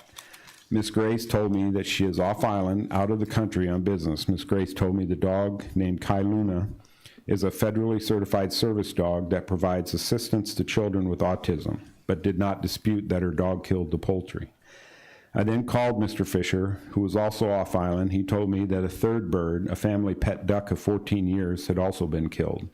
Mr. Fisher and his wife explained to me that this incident would be the 3rd time that this particular husky has bothered them. Again, we only have 2 on record. The Fishers told me that the first time this same dog got into a pen and accosted their pet dog, and the second time the same dog was loose on a dirt road where they were walking their miniature ponies and began accosting the ponies. During that incident, Miss Grace was present and called off the dog. The Fishers told me that the photo of the husky taken by the cleaning person matches the husky that was loose in the 2 previously described incidents. Based on the above facts, Ms. Bocino was issued a town of Nantucket bylaw citation for not having a dog on a leash. Miss Grace was cited for a nuisance dog because the dog killed the birds. I ordered a 10-day quarantine of the husky and explained to both Ms. Bocino and Ms. Grace that the dog must remain inside for 10 days. I will enter this police report as NPD Exhibit number 7 for this hearing. The next incident that was reported to us, most recent, occurred on April 16th. It was reported at 6:10 p.m. In this case, again, Ms. Bocino was the caretaker responsible for the dog. On April 16th, 2019, it was reported to police dispatch by Elizabeth Bocino that the dog, a husky named Kai Luna, she was caretaking for, had gotten loose and was running around the Friendship Lane area. Bocino stated that she had posted the information to various social media outlets and had notified the local shelter. She gave a contact number to dispatch and asked that she be called if someone located the dog.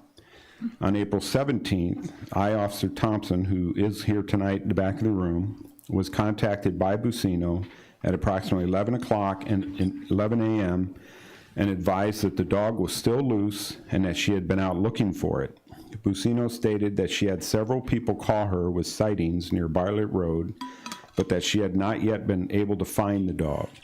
Bocino also informed me of the circumstances of the dog getting loose and explained that the dog was inside the house, and when Bocino came home yesterday, she noted the back door open and realized that the dog had jumped onto the handle, forcing the door handle down and opening the door.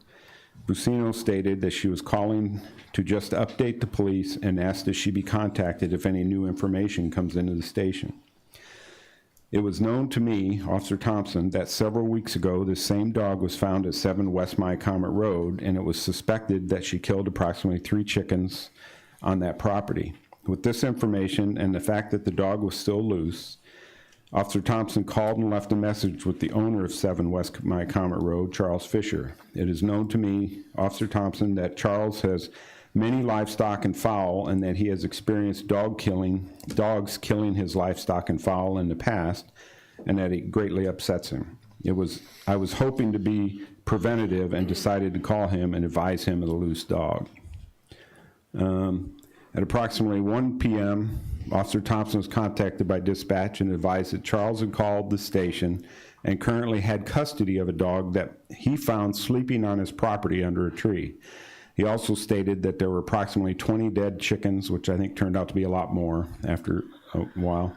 There were approximately 20 dead chickens scattered throughout the property as well. Charles asked dispatch how long it was going to take to get somebody there.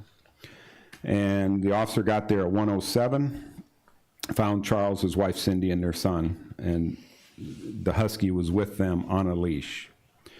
Let's see. There's some non-relevant information here. So Cindy Fisher and the officer then walked the property, which is accessed only by opening locked gates. The fence surrounding the property is approximately 4 to 4.5 feet tall, and there are several smaller fenced-in areas within the larger fenced yard. As they walked the property with Miss Fisher, the officer observed at least 15 dead chickens. All appeared to have been attacked. There were deceased chickens showing various signs of being attacked. Some had some missing feathers, while others did not. Some chickens were clearly seen with wounds and blood near them, while others were not. Ms. Fisher pointed out that they had just returned home after they had received the message that she had left with them at 11 a.m. She also verified that they found the dog sleeping under a tree, in which several dead, deceased chickens within several feet of where she said she found the dog. Let's see. Okay. The officer took pictures of the deceased birds, which is included in the police report that'll be put in the file. After speaking with the shelter staff, they returned to the station, spoke with Ms. Bocino. Officer Thompson explained to her the situation and that she was going to be issuing her a town of Nantucket bylaw citations for nuisance animal and leash law violations. She was then issued those violations. Michaela Grace, who is currently out of the country, and they called Michaela Grace, advised her of the situation, and she advised them both that they'd be requesting a dog hearing in front of the select board. And I think that's pretty much it for that report. I'll enter this as exhibit number 8 in this case. And then the recommendations on this case we're basically recommending 3 different conditions. Consistent with the dangerous animal things, we're recommending that the animal will be confined to the premises of the owner and keeper. And confined shall mean securely confined indoors or confined outdoors in a securely enclosed and locked pen or dog run with proper shelter. The animal should be leashed at all times when it's off the owner's property, and the animal shall be boarded at a licensed pet care facility whenever the owner is unable to care for the animal at her property. There were 3 bylaw violations that were issued to Michaela Grace, the owner, and there were 2 that were issued to Ms. Bucino, the caretaker. The dog was quarantined 3/29/19 for 10 days for that first incident, and then again it was picked up and held until proof of rabies vaccination on the second incident. The dog's current location lives at the owner's property at 8 Meeting House Road. And one thing that we do note is the property at 8 Meeting House Road does have a rather substantial security fence around it. So it's our belief that if the dog had been at that property, it would not have gotten out and created this chaos over on my comment. It was just because it was loose and it was being cared for in an area closer to these fowl that it found its way to that area. That's all we have. If anybody has any, I know Mike will probably have some questions. The officer that wrote the second report is available here. If not, then move on to anybody that has anything else about that. I do have a quick question. The request from the animal control offices was a request for a nuisance dog. It originally was a request to declare the dog a dangerous dog, but I think we have a reasonable dispute as to whether it should be a nuisance or a dangerous. Okay. I think either way, if it's a nuisance finding, you have a lot of latitude in what you do. It's not spelled out in the statute that it doesn't give you 7 or 8 choices and say pick one or all. It basically gives the latitude to you to decide what's reasonable. And I think the same conditions would apply to this situation. To me, it's very clear. This dog has always been docile around the officers whenever they've been around it, when other people. It just has probably the chickens run when it comes around it, and it's got a killer instinct. And that's what happens. And it'll happen again if it gets around chickens. So it just needs to be conditioned so it doesn't get around chickens and it's securely held. And when they do take it for a walk, that they got it on a leash. Okay, thank you. Thank you. Mr. Fisher? It would be first if there's anybody. Yeah, no, Mr. Fisher, you're right. Yeah, I'm sorry. Charles Fisher. First, I'd like to apologize. You can lift that up so you don't. Yeah, it's adjustable. First, I'd like to apologize if I was disrespectful earlier. It's very emotional for me. Understood. One reason that I really wanted to go forward with this is I'm in agreement as far as the restrictions. The only restriction I would like to see increased is knowing Huskies. They're very smart. They can jump. They can climb. I don't believe that the confinement is adequate. I think that it needs to be a real dog kennel. And I also have to say that we know now that when this dog gets loose, it could be at Great Point. It's still going to go to my Compartment. If it had made the kill in Bourne and you let the dog out in Provincetown, it would go back to Bourne. It's a smart dog. It's a Husky. They run 20 miles an hour for up to 50 miles in a burst. Seemed like a nice dog. I'm not looking for anything other than protection on my own property, which is why I didn't think there'd be an issue with going forward. There are a lot more. We could be looking for a lot more, but what's done is done. But I definitely don't want that dog back at my property. I know that she printed in a 2018 article in Nantucket magazine that she runs her dog through the dunes without a leash. She stated it. Nantucket has leash laws. What we're asking for tonight is actually already a law. I mean, we're not asking for anything. We're asking for protection on our own property. We still have a Chihuahua. We have a few birds. And I'm willing to just forget the whole thing as long as she'll abide by these conditions. And I don't believe she needs to be here because they're already law, and we're not asking for anything. I would like to make a comment on the last case, but I know this isn't the appropriate time, but at some point I'd like to give you just a little history on what a dog owner does.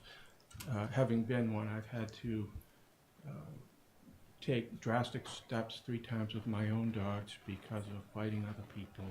So I know I have a lot of experience there. So I would really like to share that at some time. Take 2 minutes whenever it's appropriate. Thank you. But that's all we're asking for this time. I would say one other thing. Under the Massachusetts state law, she would be required, if there's proof given, which we have the facts, to make restitution. It'd be impossible to put a price on our birds. They're our pets. And we share them with the schools, STAR program. Different groups have brought people from Boston, children. That would be impossible, but I would be more than happy. I come up with a total close to $2,000. She can spend that $2,000 to protect her dog by improving her dog pen. That's fine with me. I mean, but I'm really not asking for anything that's not already law, and protection. That's all. And I would just say one other thing, that it is now that the board this has been brought to the board's attention, the town does have a real responsibility if a dog takes it to the next level. If my niece, for instance, who's 3, had come around the corner when the dog was protecting its kill, it was aggressive to me, but I'm 6'2". My niece, it's not the dog's fault. It's a switch. And so that's really all I have to say. Hopefully it'll be easy. Thank you. Thanks. Is there any other victim testimony?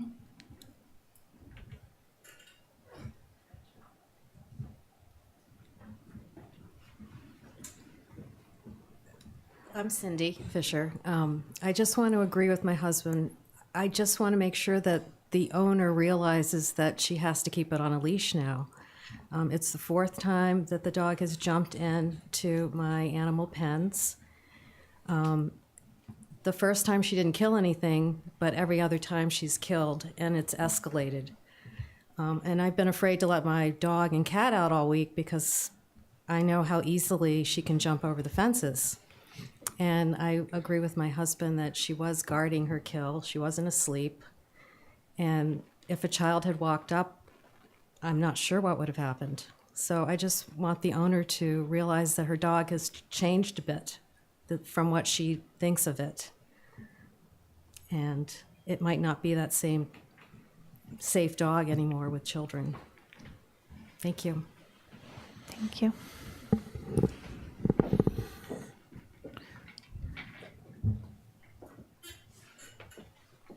Mike. Thank you, Madam Chair, Chief, and the Fishers. Michael Wilson on behalf of Michaela Grace. For the record, I would like to reiterate her objection and my objection on her behalf. She does have a right to be here. She asked multiple times to continue this 1 week or to put it on last week's agenda to allow her to be here to participate, to hear, and to be able to speak to you. And in no way do I want my representation of her here to be deemed a waiver of her procedural due process rights, which I would submit to you you're violating. Going forward, the chief has recited 2 incidents. The Fishers believe there are 4. If my client were here, you would have the benefit to hear from her that she has never interacted with miniature ponies, nor has her dog. She lives in Sconset, and the only 2 times that this dog has ever engaged in any type of activity near the Fishers property is when the dog was kept over in that neighborhood by a dog sitter. So to suggest that there are 2 other incidents is not fair to my client or to the dog or to your board. There is a police report that I have that the chief did not submit. It's a supplemental report to one of the reports that you do have. I'd encourage you to read. I think the chief may have been following through in the order of the exhibits that he put in from the prior hearing, which I would hope would not have any impact on this hearing. And I think procedurally, the board ought to take that into consideration. The report from April 16, 2019 should be read in its entirety by the board. I'd ask you to do that. The chief paraphrased it probably for some legitimate reasons, and I don't disagree with his paraphrasing, but I would ask that you read it. My client, if she were here, would ask that you read it, and she would also provide some additional details for you. The incident, so I'm talking about the miniature ponies and striking that as an alleged incident that should not be carried against Miss Grace or this dog. The second incident is where a person was brought to the MSPCA when my client's dog was in this quarantine period. And according to the police officer, that person said, that's one of the dogs who did the damage. While I'd like to distance this hearing from the prior hearing, it's pretty clear that 2 dogs were involved. If the person who was brought in this supplemental police report, which you should have, or you certainly have access to, it's strongly suggestive that it wasn't Miss Grace's dog, again, for that second incident. So I think there's very solid information, and I don't think the chief would disagree with me, that there are 2 isolated incidents. And those 2 incidents only happened when my client was not in control of her dog because she wasn't on the island, and when the dog was over in a completely different part of the island. I think the chief accurately pointed out, and I think the animal control officer, if you want to hear from her, I know she's had great involvement in this. They've inspected this. I think that it's fair to say it's an 8-foot solid type of wire fence enclosure at her property in Sconset where the dog goes outside. And my client keeps the dog on the leash. All of that's borne out by the fact that there's never any other incidents that have ever happened other than when this dog was unfortunately in the care of a third party and it got off, either wasn't put on a leash or somehow made it out of the home. The difference in the definitions, I would agree with the chief, this is more closely tied to a nuisance, if at all. I think that you can take it with some consideration about the proximity of where that dog was at the time versus where the dog lives.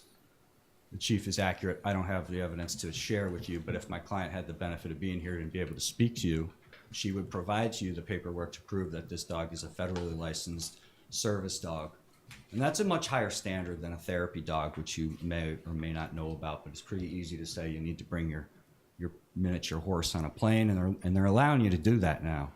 This is not one of those animals. This is an animal that has gone through a rigorous set of training, benefits from a federal certification, and interacts heavily with autistic children, elderly people, terminally ill people. And the dog's actually part of a corporate education program which is going on in Arizona right now.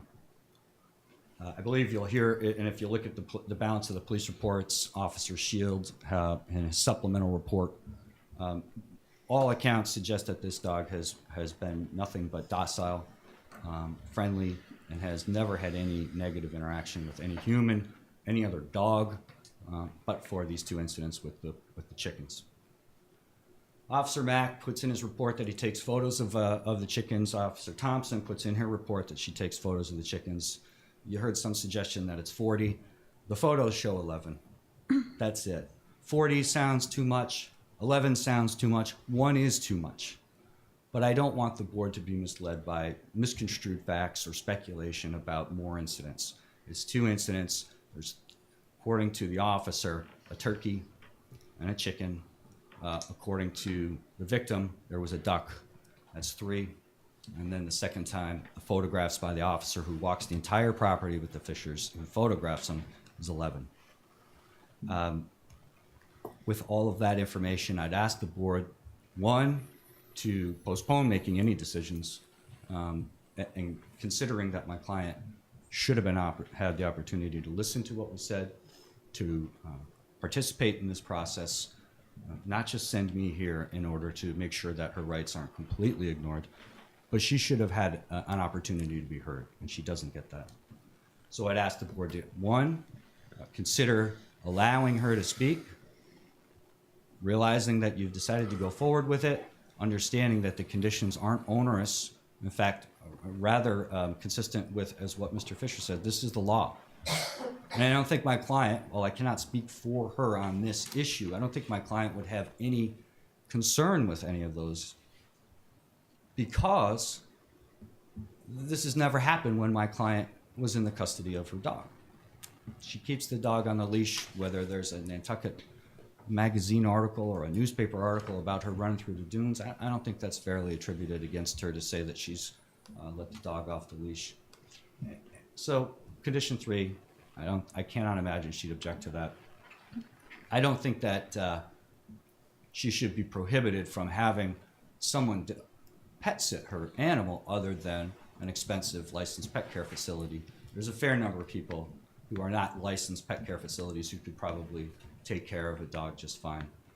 So condition 8, I'd ask the board to consider that and possibly strike it.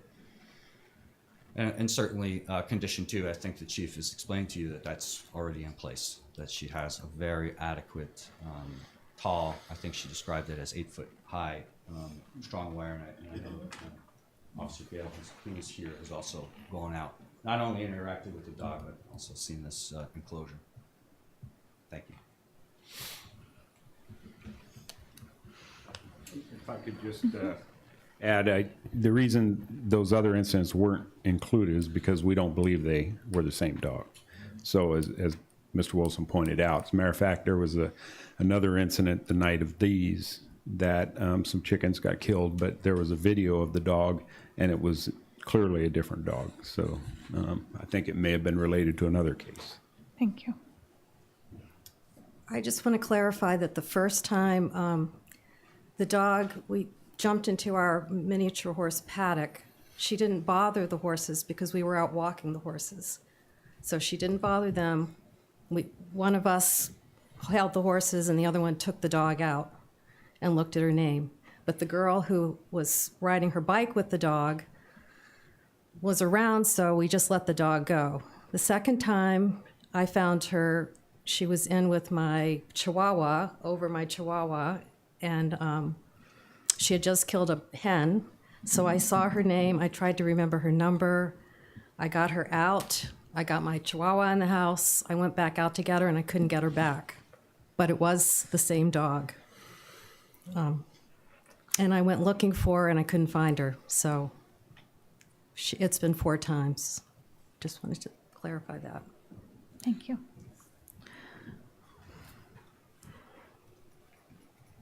And once again, I would just like to say that there's no reason I would fabricate the number of birds, increase the number of birds. Birds were found initially in an open area around the house over the period of the day, and the next morning I found them all over the property in other areas that are not conspicuous. But that's okay, whether it's 1 or 100, it doesn't really matter. I'm not asking for anything unreasonable here. I'm just asking for the laws to be obeyed. And I've even offered the money that would actually be due to me to help her to bring the dog pen up to what I would consider it to be a standard. If you do some research on huskies, they climb, they jump, and they run, they dig. And I in no way want, I mean, I'm not trying, a nuisance dog is fine. I mean, I don't even care if this goes on record. If the dog is actually a federal dog and it's working with children and it's in a safe environment, it's on the feds. It's not on us. I'm not trying to hurt this animal or, I mean, we need more dogs and people like this if this is the case. I'm not in any way trying to diminish that. We just want to be protected on our property, that's all. That's all. I don't want any more incidences.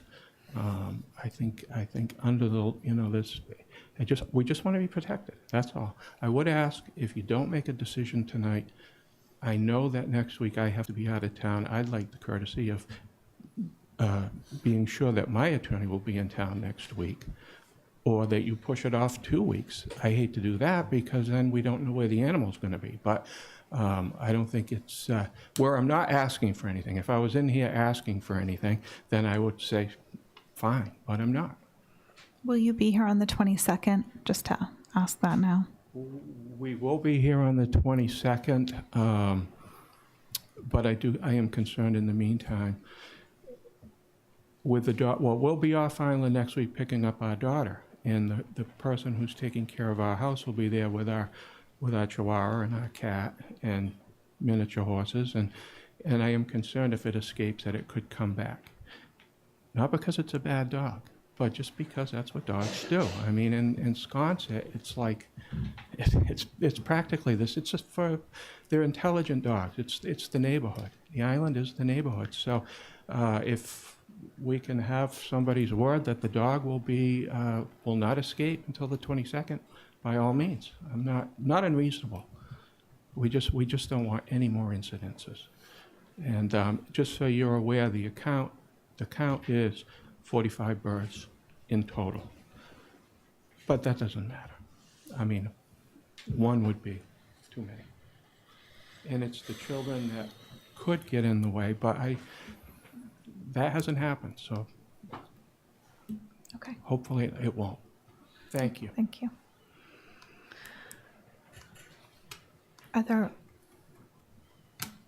Andrea, did you want to speak? Other interested parties? From the animal shelter. Andrea Morris, Operations Manager at Nantucket Island Safe Harbor for Animals. Sorry. Kai Luna was brought into the kennel on April 17, 2019. During her stay in the kennel, she remained calm and obedient. She listened to commands, sat for treats, and walked politely with a loose leash. On our walks, we saw deer and rabbits. When she saw the deer, which were close to us in the bushes, she looked in their direction. When they ran away, she did not try to chase them. When we saw rabbits cross in front of us, she would pull for a split second, and then when we passed, she would forget about them and continue walking with a loose leash. On April 22nd, 2019, when the owner arrived to meet with Officer Thompson, Kai Luna was happy to see her. We had one cat locked in the cage in the office, and the other, our shelter cat, Oreo, was on the other side of a glass door. Kai Luna had no reaction to either of them. She made no attempt to get to the cat in her cage or to Oreo. As they were leaving, I went outside and picked up Oreo and stood to the side of the walkway, and Kai Luna and her owner walked down with no attempt to get to Oreo. In conclusion, we saw no signs of aggression from Kai Luna during her stay with us. She was walked by both men and women with no problems putting on or taking off her harness. She'd actually give you kisses when you did so. And she had no attempts of climbing out of her kennel at all, and she was in one that didn't have a top on it. And we do not feel that she is dangerous.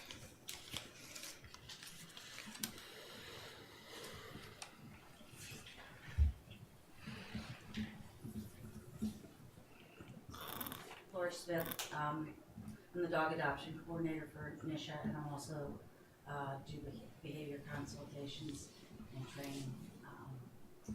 There are many things. It's just a suggestion of things that could be changed, and I'm hoping that nothing happens, no decisions are made. I think that if the property, if her cage, if her fenced-in yard is proper, then perhaps it would be appropriate that she could have her pet taken care of at her facility by hiring somebody to come to her house where the fence existed, as opposed to going someplace else. That might be another suggestion. There are also other things that could be added to her fence to make Mr. Fisher happy. There are coyote rollers. There's no climb things that you can put on them so that they can't go up, they fall backwards. There's just other solutions that can be thrown in there, and obviously we're all happy to help with that. Coyote rollers. Good evening. I'm Andy Bacino, husband to Elizabeth Bacino, the caretaker. I want to express a public apology to the Fishers, personal one as well, being that Kai Luna was in our care. My wife and I and our kids feel horrible in respect to both incidents. The second one, I feel personally responsible for, in that I didn't check to see that that lever was deadbolted, and there was evidence of her pawing at that door. I didn't think twice of it, and I walked out of the house at 3 o'clock, and at 6 o'clock when Elizabeth came home from work, the dog was gone and the door was open. So, I'm sorry. And with respect to all these conditions and Mr. Wilson's effort and the rest of the board, I appreciate all your time and your consideration, knowing that Kai Luna is a good dog. Appreciate what's happened. Thank you for your effort.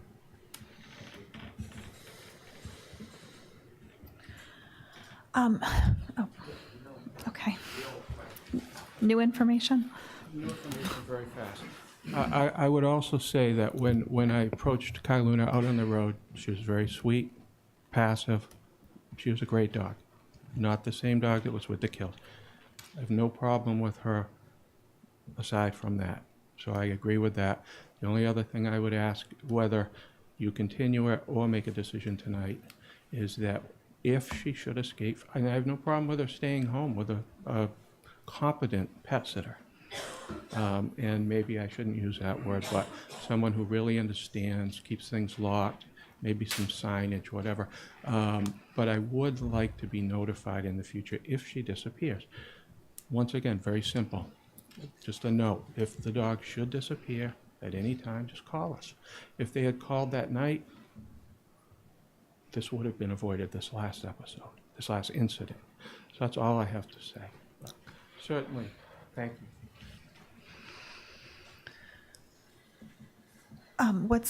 I think we need to talk about whether we're going to continue this or whether we're going to close the evidentiary hearing.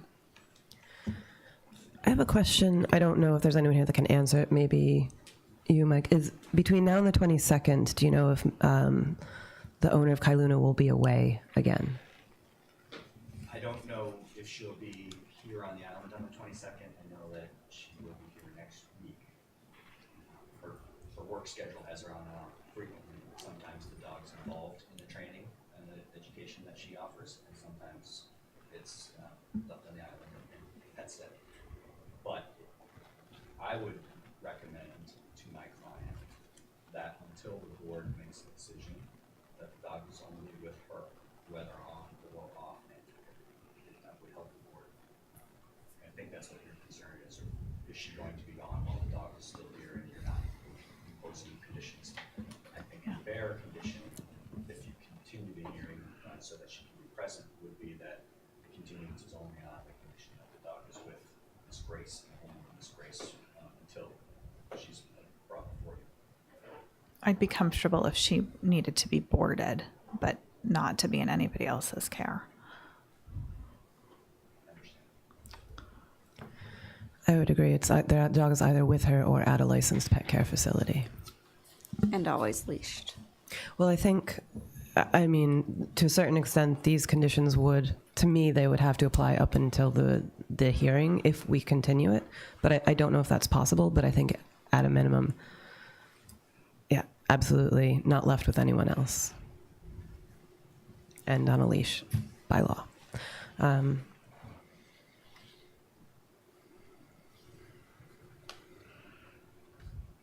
am going to speak to her after the meeting. She's waiting for my call, so I'll have immediate contact with her in order to let her know if that's the condition that the board wants.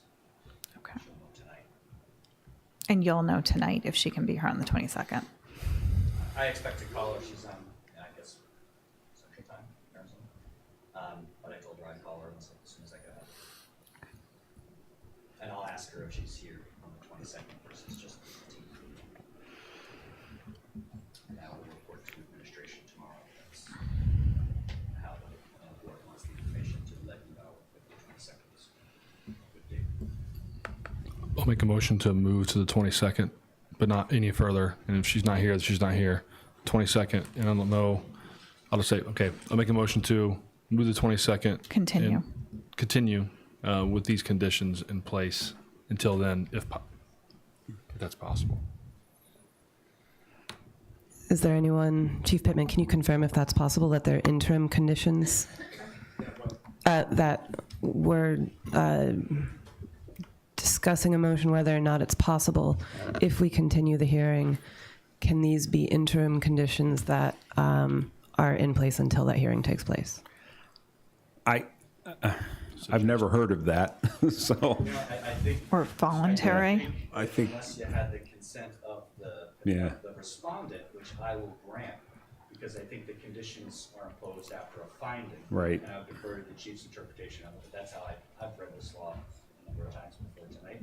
So I would submit on the respondent's behalf that she would agree to accept conditions before the board makes the finding, which would allow you to impose the conditions. If that makes sense. So she'll voluntarily comply with the conditions. That is what I granted the board consent to do, absent conclusion of the hearing and finding of the board. Because I think it's fair. I think you're accommodating her request, and we're, I think, addressing the legitimate concerns of the chief through the citizen, and I think it's a win-win, giving her the opportunity so that she can see her, hear her, and she can participate. But you have in place some level of protection that makes the board comfortable that you're doing what the chief has asked. Can I also add that I think there should be an understanding that these conditions may change. These are interim conditions, but I would like the opportunity to hear. I have some questions, and I think they can only be answered by the owner. And I do want to consider some additional conditions, particularly in relation to the fencing. I'll enter this in. I was just given a picture of the fencing at her house. It is pretty substantial. I think that's in our packet. Yeah, we did see it in the packet, and I would like to know more about if the dog has escaped before, and I'd like to know more about some of the enhancements that can be done. Okay, so Second. any further discussion? Yeah, I think, I don't want to forget, if the dog escapes, notifying the Fishers, and I think that they've been very reasonable in this. And so whenever we do hear it, I think we want to remember those. Yes, But I would agree. Could we also request that if anything were to happen in the interim? That's in fact what did happen. All right, good. So that will probably, I believe that not since we've prohibited anyone else from watching the dog, and I've committed my client to keeping the dog with her. That may or may not be a moot point, but I would disagree with that since we know that that's something that she already did. Okay, just to have it in the I just don't want to record. forget when we meet again in Let's 2 weeks. request that if Yeah. anything happens in between, either the Fishers or the police department are notified if the dog gets loose, which it better not.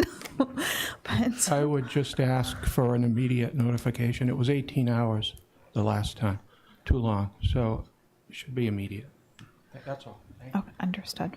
I have a question for Chief Pittman, but I can wait until after we vote. Are we okay with adding that to the? Yeah, I was just gonna say in the packet in 22nd, if we can have the minutes of this discussion. Right. So we don't have, so Mr. Fisher doesn't have to, we don't have to go through all this again. We can just listen to the owner and then move on. Okay. And I would ask just respectfully if I could be provided a copy of minutes, however reproduced, so that my client can bring herself up to speed with what happened in her absence. I would suggest that she watch the tape. Would probably be really helpful to her if she can. It'll be in the packet minutes. All those in favor? Aye. Any opposed? Okay, motion carries unanimously. As of right now, we'll be back around the 22nd. Well, we will be back here on the 22nd, whether she can be here or not. So hopefully she can make that work.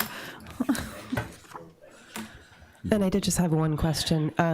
So it was pretty clear what some of the enhanced penalties were if the dog was dangerous. In the situation where we have decided the dog might be a nuisance as opposed to dangerous, and we have conditions like this, and the conditions are violated, what sort of enhanced penalties would apply then? I believe it'd be the same issue. Because what it is, it's basically a contempt citation. Okay. So we would take the dog, seize it, bring them in. They didn't follow the procedures. You could then make some further determinations. And that's potentially criminal in that case. Potentially, but to get there, we're talking 2 or 3 stages down the road, Right. because you're going to go there from here. Once a decision's made, the individuals have 10 days to appeal it to the district court, in which there'll be a magistrate's hearing and then potentially a hearing before the judge, and then they can even appeal that, I believe, to the Superior Court, and that's when you're getting into the criminal stuff. So I don't anticipate it'll get that far. Great. Thank you.